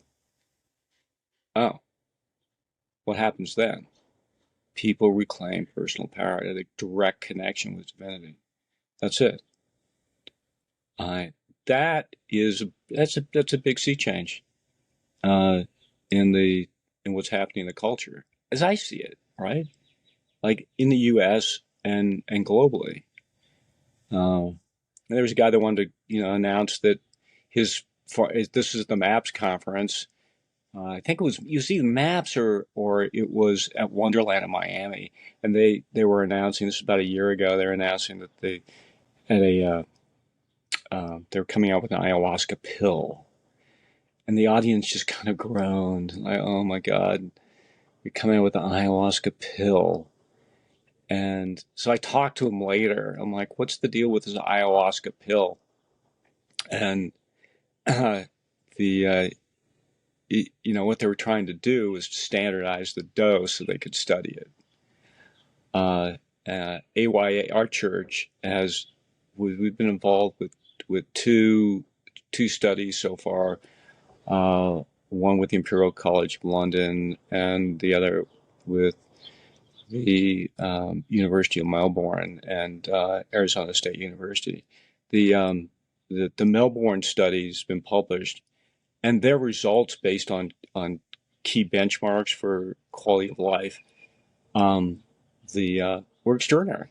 I mean, what we already knew, and the vast majority of people who went through ceremony, as they measured it, were having spiritual and mystical experiences. Oh yeah, and their quality of life shot up substantially. That's measuring it after the fact. If you're going to take these substances and think that you can just give people a pill and treat them like they're a bag of carbon, and leave it at that, and maybe have like some standard clinical offerings offered by people who have no familiarity with these substances, in fact, otherwise haven't sat with them. You've got another thing coming. You think some committee in Oregon is going to be able to sort of like sit down and establish like the guidelines for the use of these substances? I don't think so. I really don't. like in any kind of meaningful, like in order to like to gain the full depth of their potential. Uh, and you know, but I think in as part of that process, what you're gonna see, and my fond hope, is that these churches begin to inform their the uh, uh, therapists' use of these substances for integration, for as these substances increasingly become legal, opening the door for an understanding of their proper use within the religious context and benefits within the advocacy within a religious and spiritual context, and so that the clinical side of it kind of softens their grip, and that there's more of an open door between the two parties. They can still be balanced and separate, uh, and so that churches aren't regulated, and then regulations for these sacraments become uh, more open to people as spiritual beings. Um, and yeah, there's going to be some gray area. Yeah, there are going to be some friction points. Yeah, you're going to have some people stepping in trying to make a buck. And there's going to be some combat around on this topic. And I would hope that these like the churches and the growing uh, network and coalition of churches that are on the that are working closely with these sacraments and understand through these traditions, Amazonian traditions to a large part, but other traditions, understand the depth of healing that's possible when you recognize that people are actual spiritual beings, uh, and uh, and so that if you've got therapists who step through and recognize personally, whether they express that or not in an overt sense within the clinical setting, that people are spiritual beings, it changes things. And maybe that's a good place to, we can get to that point where people are like functioning from the place of conscience. Then we're making strides. Yeah, amazing. So with your individual case, or I guess just visionary churches in general, and correct me if I'm wrong, but it seems like then the DEA is the real roadblock. And for people who are maybe listening from outside the states, the DEA stands for the Drug Enforcement Agency. So you said you sued the DEA, which besides just sounding really cool and amazing, what is that process like? I mean, because I would imagine a lot of people don't even realize. I mean, even people, many Americans, maybe even people who are uh, inside the legal system. I think for many people, that idea of suing the government seems almost unheard of. And, I think for so many people, the government seems like this megalithic, monolithic structure, that this kind of top down authority, which, it's a big subject, but also in the U.S. that certainly wasn't how the U.S. was designed. It wasn't designed to have these top down structures, centralized government. But what was that like for you, actually suing the DEA? Uh, it was like, initially we sued. Uh,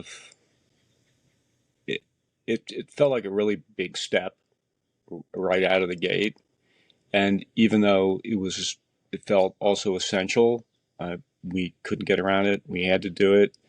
Um, yeah, it felt. Um, what's a good way to put it? At one point I had to tell my daughter that I was suing the DEA, and at that point, how old was she? She was about 9. So, and here's a little girl, by the way, who didn't even want me to like park in a spot on the street that um uh that was illegal. It's like, that's an illegal parking spot. You can't park there. I'm like, kiddo, we're just going to run in. No, you can't. That's a yellow curb. Okay. I'm like, okay, kiddo. All right, we'll fine. So I said, at one point I had to tell her, I'm like, yeah, kiddo, yeah, your daddy's suing the federal government. And her eyes got really big. And I said, don't worry, kiddo, it helps me sleep at night. And the fact is, it does, so that I know that our people are protected just by virtue of the fact that we're suing the federal government. Our attorney is Charles Carrion, and I've got to say, he's the right man for the job. Also a brilliant attorney. And we have a full research suite with LexisNexis.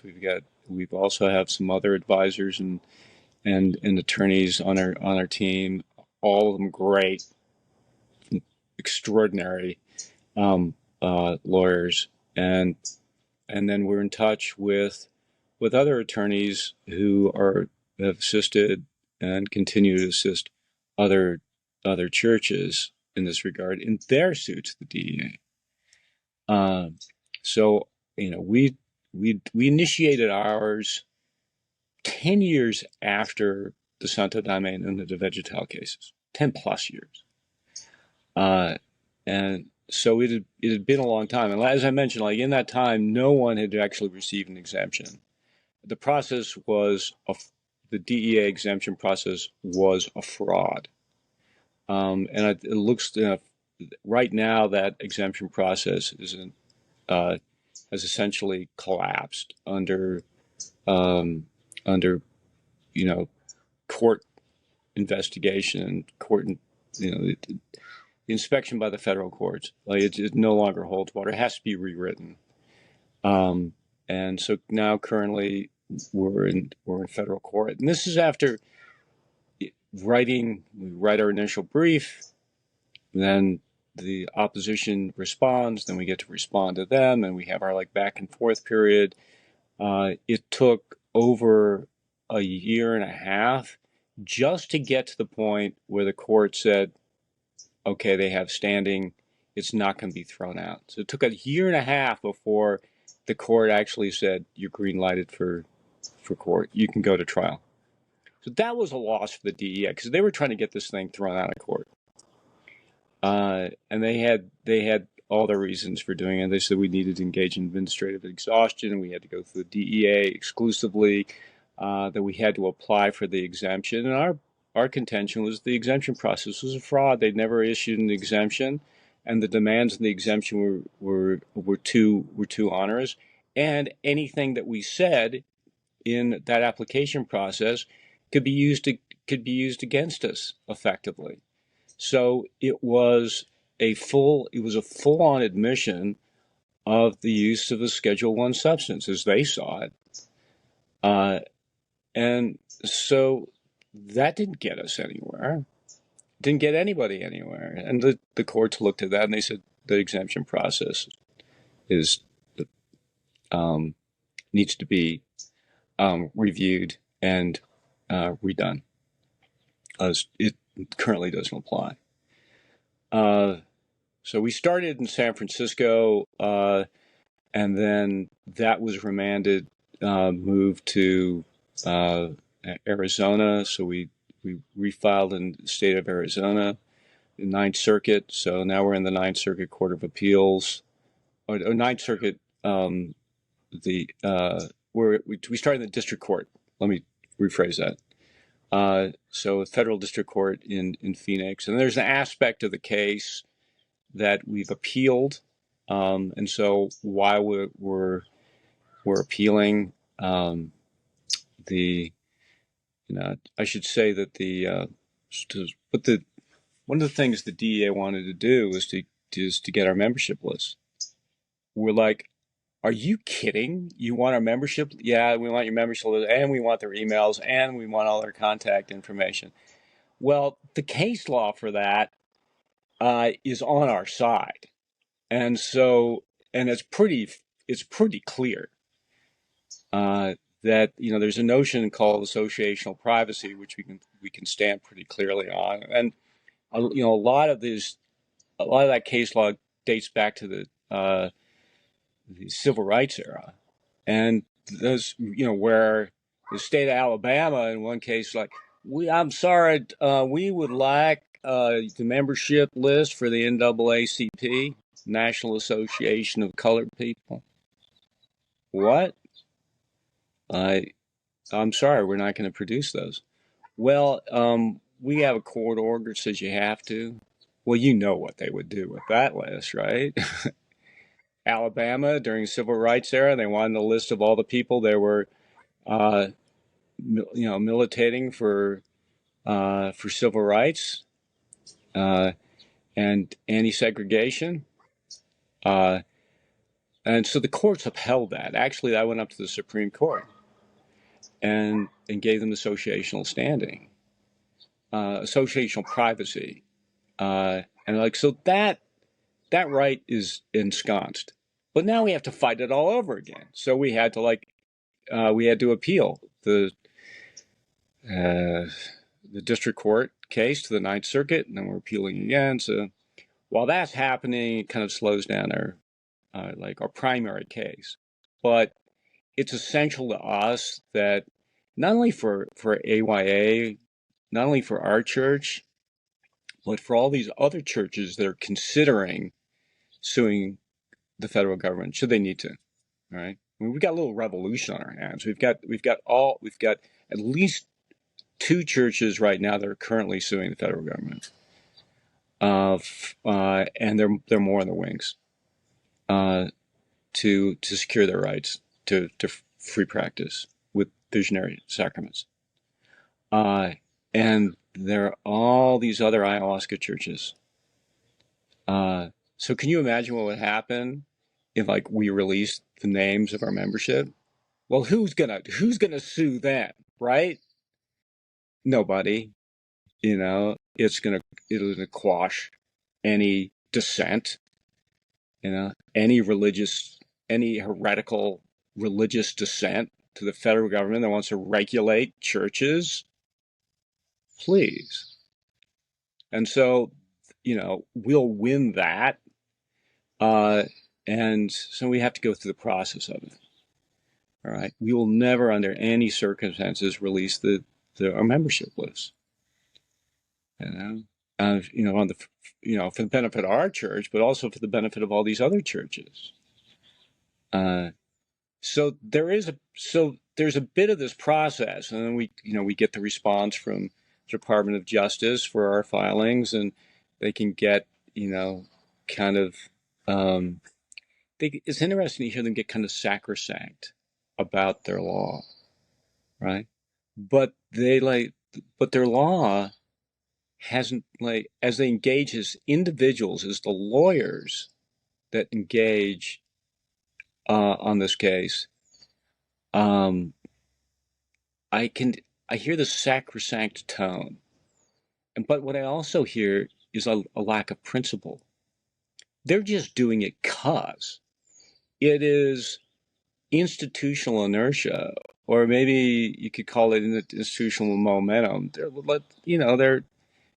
the equivalent of aircraft carriers or oil tankers. They don't make a hard left turn. They move slow, and they don't deviate their course. But they've got top flight attorneys, and they do get tactical. And one of the tactics that they're currently using is trying to get our membership list. And it sure looks to me like that's tactic to quell dissent. They just want to let's nip this one. And I would say nip in the bud, but there are too many buds out there. Actually, they've already started to flower. It's too late for nipping in the bud. So it continues to be quite a ride, but it helps me sleep at night. And I know our people are protected as a result. So that feels good. and we'll continue to fight this thing as long as we need to. I mean, we're not going to protract it any longer than is necessary. I mean, faster the better, but at the same time, we have to protect folks, so we will. I don't know if that gives you know, that gives you the court case and kind of a summary version. Yeah, amazing. One thing I understood, and I could be wrong, so you can correct me if I'm wrong, but that one of the things that the churches like Santo Daime and União de Verdade, one of the things that they used as a precedent to get legal status in the U.S. was this idea that they had a long history of already being a pre-established church in other countries, and originally in Brazil. Since it would seem like that a nascent church, even if they're using the same sacrament, can't use that, is that seen as not necessarily relevant, or are these nascent churches that may be working with a plant, for example, like ayahuasca, can it be seen that there is a long history of use as ayahuasca, and so even though it's a nascent church, it's still working in this tradition, and that's giving more framework to the legal status? Yeah, I mean, uh, we haven't emphasized that uh, that aspect of it. Um, it is so we're not leaning a on their on their tradition in terms of our case. Yes, we have our teachers, and our teachers down um, or in South America. Like in one case, has written a declaration for us, stating his support, and uh, based on his tradition, the Metzes. But here in the United States, we're not formally aligned with a large church. We have a teacher in the jungle, upriver off the Ucayali, um, in, in roughly 2 hours from a city you can't drive to, Iquitos. You can fly there, you can take a boat, but you can't drive because there are no roads. So this is it's out in the middle of nowhere, um, and uh, uh, so that so we haven't aligned ourselves with a church like Santa Donna and the Vegetal. Um, and what we've aligned ourselves with is um, the free practice, uh, religious practice based on conscience and sincerity. And the interesting thing is that the case law is there to back us up. Um, so Pete Seeger sued the federal government back in the '60s as a conscientious objector, and it used to be that he was. I think the term of art was like a religious objector. But after the Seeger case, they became conscientious objectors. And Seeger said, he's like, it's not that I don't believe in God. It's just that my belief is in my spiritual belief is based on my conscience, and my conscience tells me I can't I can't kill another man. It'd be abhorrent uh, uh, to my own conscience and my own personal religious practice. And the court backed that up. They said that the basis for the choice of a religion, the basis for a spiritual practice or religious practice is conscience itself. And that's why they then became conscientious objectors after that. A number of years ago, I ran across my grandfather's father's uh, dra- uh, conscientious objector card. And he grew up, my grandfather grew up in a little little town in Indiana called Goshen. And then his father had grown up there, and his father's father had grown up there, and they'd been like, going back to the 1800s. And then his great great grandfather started something called the uh, Clinton Church in Goshen, and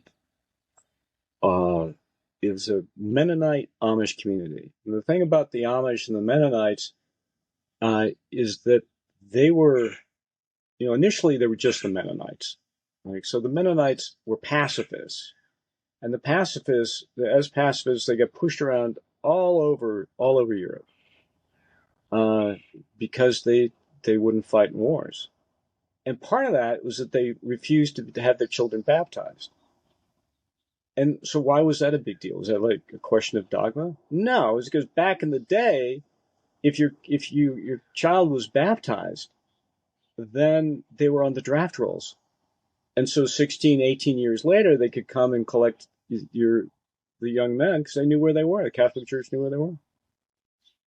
And so the Mennonites refused and eventually ended up coming to the United States. And they became religious objectors and eventually were known as conscientious objectors. So I ran across this little card with my great-grandfather's signature on it, stating that he was a conscientious objector and would not be fighting and going to war in World War II. A hard time not to do that. Difficult time not to go to war. And then years later, I ended up driving through the Rust Belt in Indiana and like going through these towns and like pawn shop, liquor store, bunch of like shabby looking trailers, double wides, and then cornfields and another little town, just like kind of burnt out. Maybe then another nice little town, and then, it was just kind of checkerboard. And then I come to the little town of Goshen, Indiana. I look around, and all these little clean little houses, and there's a farmer's market, and it's bright. There's no liquor store, and there's no pawn shop. And I look around, and I say to myself, "Ah, that's what happens when you don't kill your young men in war." I mean, I'm not saying every war is wrong. It's just that people deserve a their like a right to be able to follow their conscience, and it's a core right, and it's been recognized in key cases, and it's essential to everyone's right to spirit. Well, I don't care if you're an atheist or not. It's a key right to your spiritual practice. You know, it is an essential right, and your right to conscience. So, I mean, aside from if there are folks out there that they're like, "Hey, I don't have a conscience," well, that's okay. Because I remember when I had a conscience. That's my little joke. I remember when I had a conscience. Then I remember when I lost it. My philosophy became, well, you got to do what you got to do. And it's like you got to be real world about this life. And then I came to a view. My view evolved, and it became, peace of mind? Why would I sacrifice that? Why? Why would I sacrifice my conscience for anything? Right? I look around and I see people ask themselves the same question. Why would I sacrifice my conscience? Why would I sacrifice my peace of mind? And then people, quite rightly, because we're human beings, may sacrifice their peace of mind. They're like, oh my God, why'd I do that? And they learn from that. That's okay. You get to learn from that. You get to learn from being a human being. You get to learn from the upswing of coming into a place of like a higher state where you recognize your conscience, and you get to learn from the downside when you don't listen to that inner voice, where you sacrifice peace of mind for something else. You get to learn from that, and nothing's lost. you know. So there are those Mennonites, right? And they didn't want to sacrifice peace of mind. And so and then the Mennonites split and they became Mennonites and Amish. So my mom grew up in like a little Mennonite Amish community. And where her mom had and she was born there and her mom was born there, and et cetera, all the way back, going back to the 1800s. Um, you know, uh, and they're just a very simple practice, Uh, and so, for people who are like, or for like, for the Department of Justice or the DEA, and they look at these visionary churches, they don't understand the evolution of religion in this country. They don't understand what, like, go to a Quaker church. I defy you to find a cross or some kind of sort of bleaking Jesus or some like, some painted cathedral. They don't exist. They're very simple. They don't even have sermons, for Pete's sake. Right? They just have a meditative practice. And if someone wants to, they have something to say, they get up and they say. Very simple. And like the Mennonites, the Quakers were pacifists. Okay. So now here's the only so here's the difference. And our attorney brought this up. Charles brought this up at one point. He's like, "Hey Scott, one of the big differences between you and he was raised Catholic. He said between you and the Catholic Church, between your church and the Catholic Church." I'm like, "What's that?" He's like, "Your sacrament is not a placebo." No, it's not a placebo. Right? It is it's a springboard into the mystery of the ineffable connection with the divine. Right? And is like, and so it brings people to a place of surrender and then the connection with the divine, and that's its own thing. People you're not like, I am not saying the spirit is chemical. I'm saying just the opposite. And like this sacrament is a sacrament for all the reasons I've described, because it connects people with divine. And because it's part of community. It's engaged and given and used in a sacramental fashion within a spiritual community. I mean, the name me a pill that requires multiple people. Like it doesn't. Like people are given these things in isolation. You go to the doctor's office, it's a prescription. That's it. It's given in isolation. Right? People are treated in isolation. They're treated strictly as uh, as a as a set of chemical reactions, isolated from even their own spirit or even their own conscience. Those are of no consequence, of no matter at all. They're not part of the equation in those scenarios, in many clinical scenarios, most.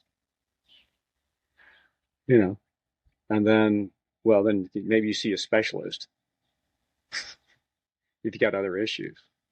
So maybe you're lucky. Maybe you find like a counselor out there. It's like he has more of a has other values. Challenging, right? Like it's and so I think the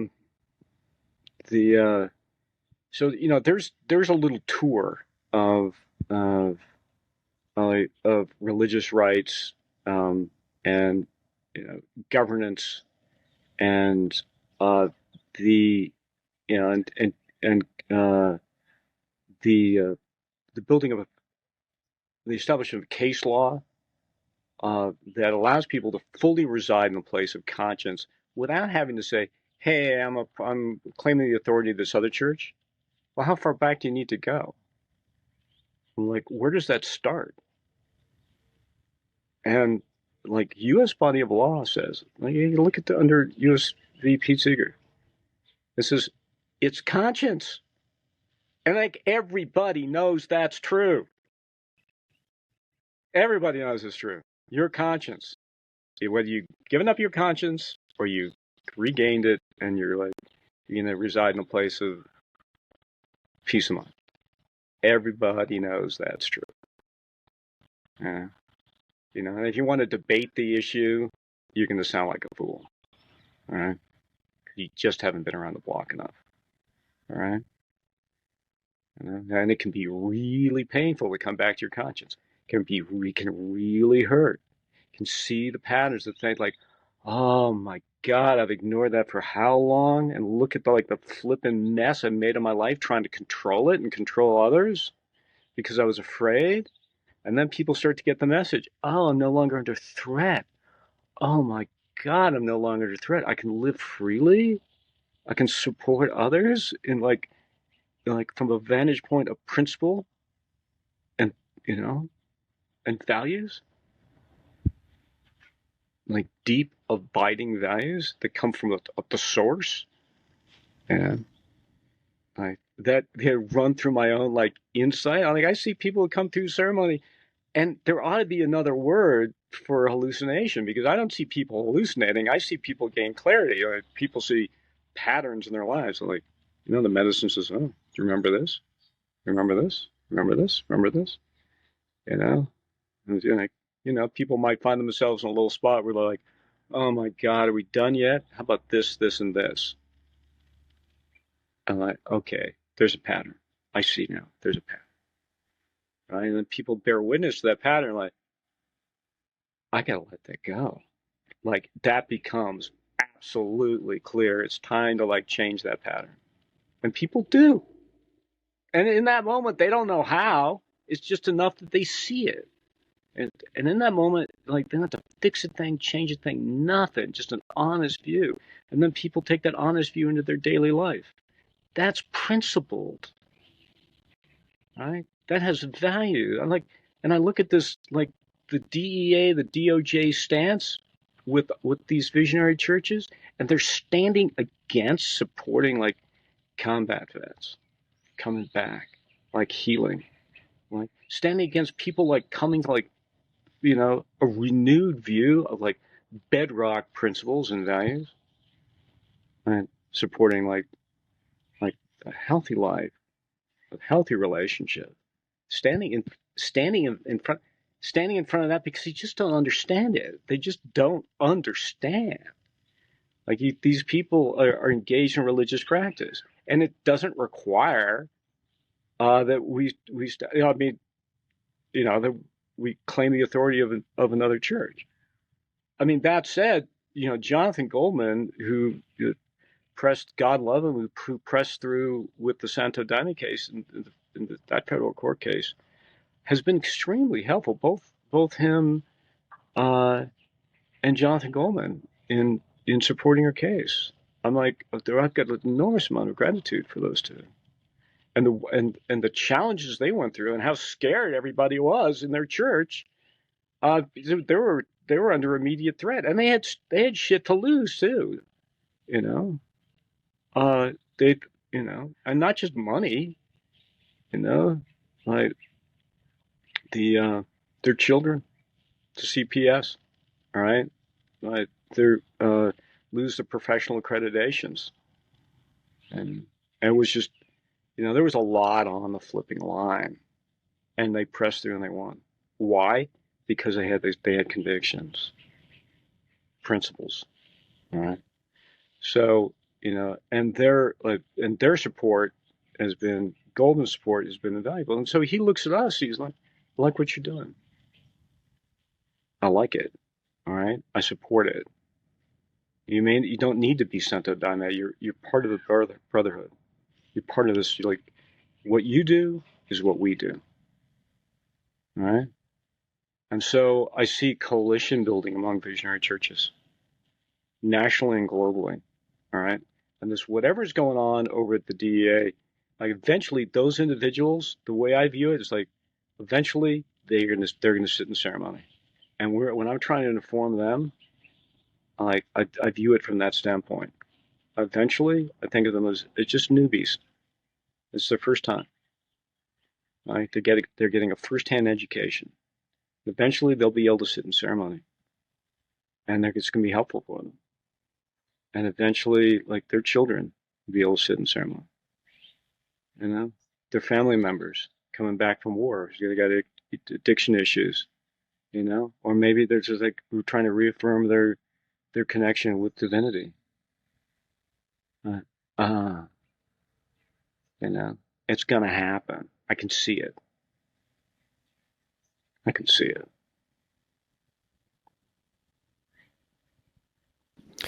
Well, Scott, I think that's a beautiful place to wrap up. I think you're doing God's work, and I don't say that lightly. I mean, it's I think for anyone who has worked with these plants, who's worked with these sacraments, they change lives, and it's we live in a strange world where we're even, I think, having to have these conversations. I mean, it's I think from a third party objective point of view, I mean, it's literal insanity that plants, that sacraments have been made illegal by some small point in human history by a small group of people who think they understand the world better than people have for millennia, for eons. And these plants really have been the sacrament of peoples, of groups, of communities, of religions since the dawn of time. And I think even more as more information comes out, I mean, really to the root of all religion. You know, I think more and more people can make a strong case that these plants were actually at the root of all religion, including Christianity, including Islam, including Buddhism. And you know, even if that doesn't make sense or resonate with people, I mean, just as you spoke about that idea principle of standing up for what's right, and that there's real world implications to that. I mean, I was just reading on your website the case of, I guess his name is Clay Villanueva, who was arrested on his way to Peru to receive cancer treatment. These things affect real people, you know, and the work you're doing with veterans, it's a real world thing, and there's people who are suffering, and this is it's not necessarily a miracle path, but it is a path, and it's a path with very, very real results. And I think in many years, people will look back on this time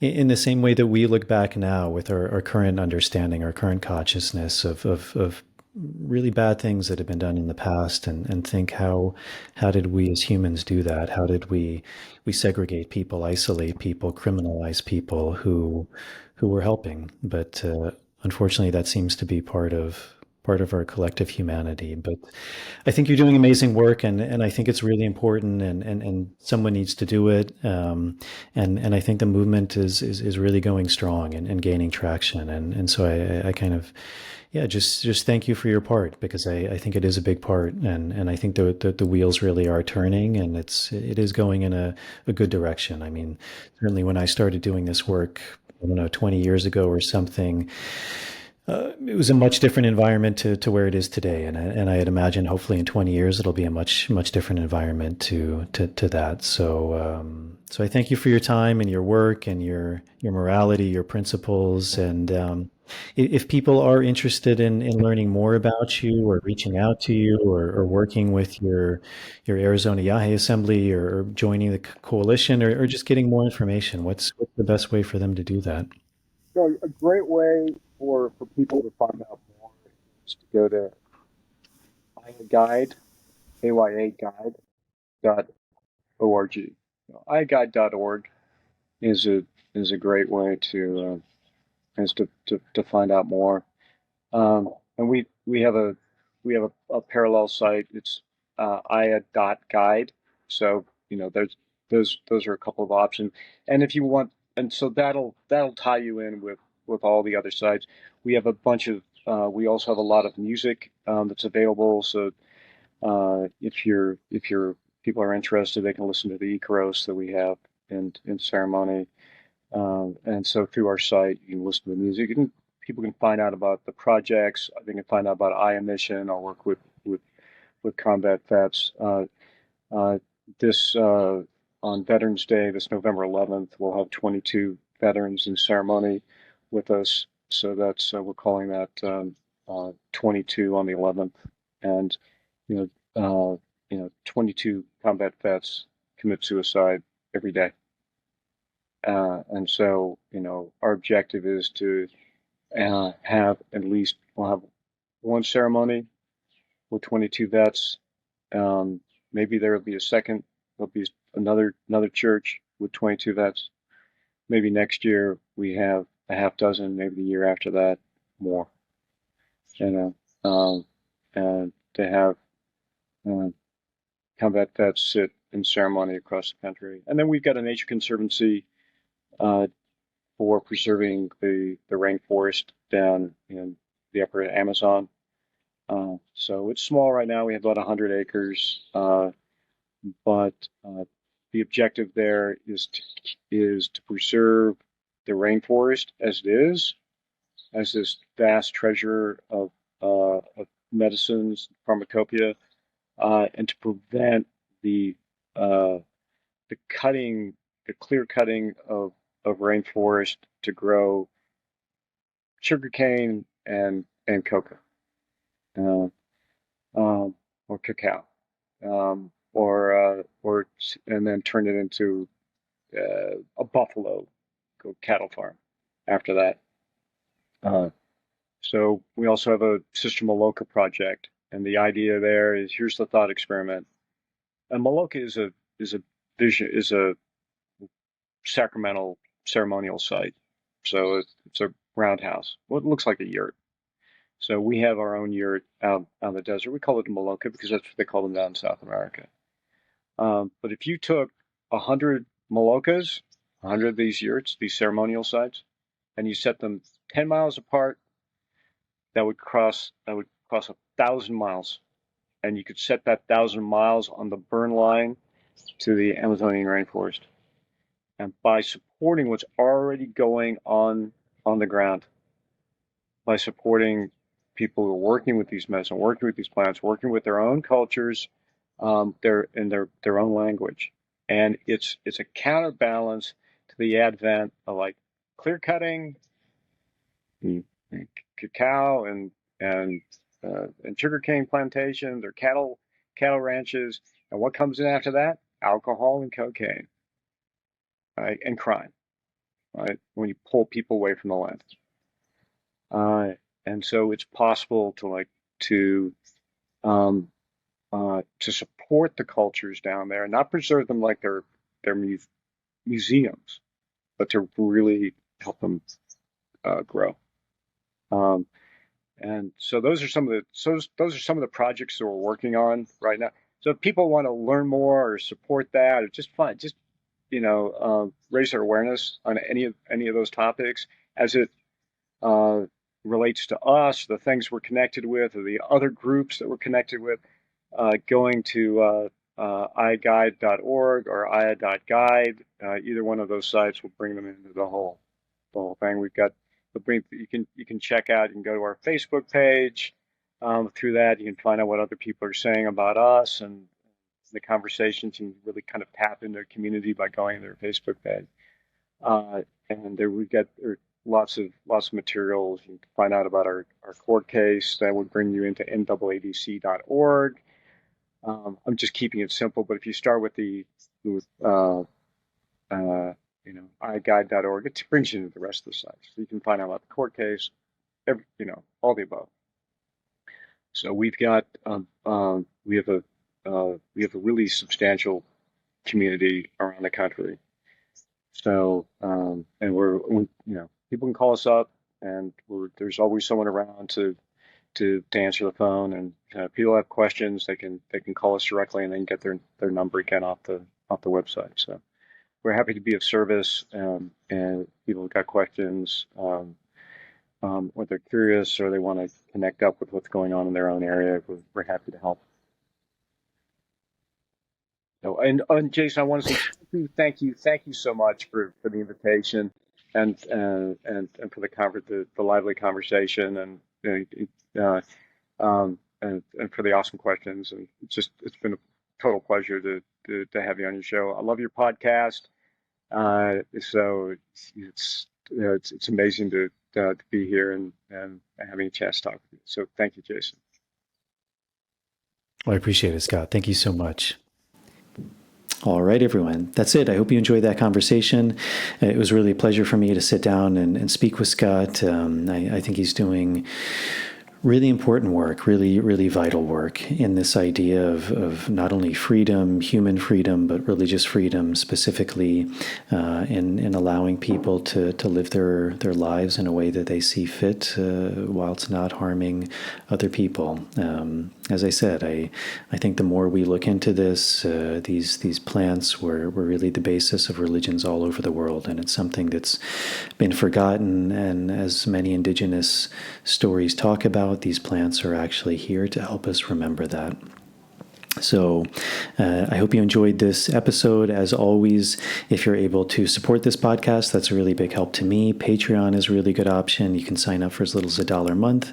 There's different tiers you can sign up for. Those tiers give you different things back, like early access to shows, bonus material, Q&As. As always, to all the people supporting that way, thank you very much for your help.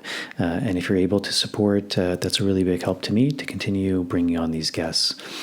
If you're not able to do that, as always, helping with the algorithms is really useful. So if you're viewing this on YouTube or Rumble, hitting the subscribe button, turning on the notification bell, liking the videos, and if you're listening to this on Apple Podcasts or Spotify, leaving a starred rating and a short review. So I think that's it. I have some more fascinating guests coming up. A guy who recently wrote a book, a memoir of his time in Portland and DC, working in kind of the psychedelic scene there. I hope to have a woman coming on who's an herbalist, and she works a lot with herbal medicine with babies, and she also runs plant dietas in Ireland. I have some other good guests lined up, but they're not coming to me off the top of my head. But as always, I hope to continue to bring on really interesting people. So I hope this finds you all well. Thank you all for tuning in. As always, thank you for the support, and I will see you all on the next episode.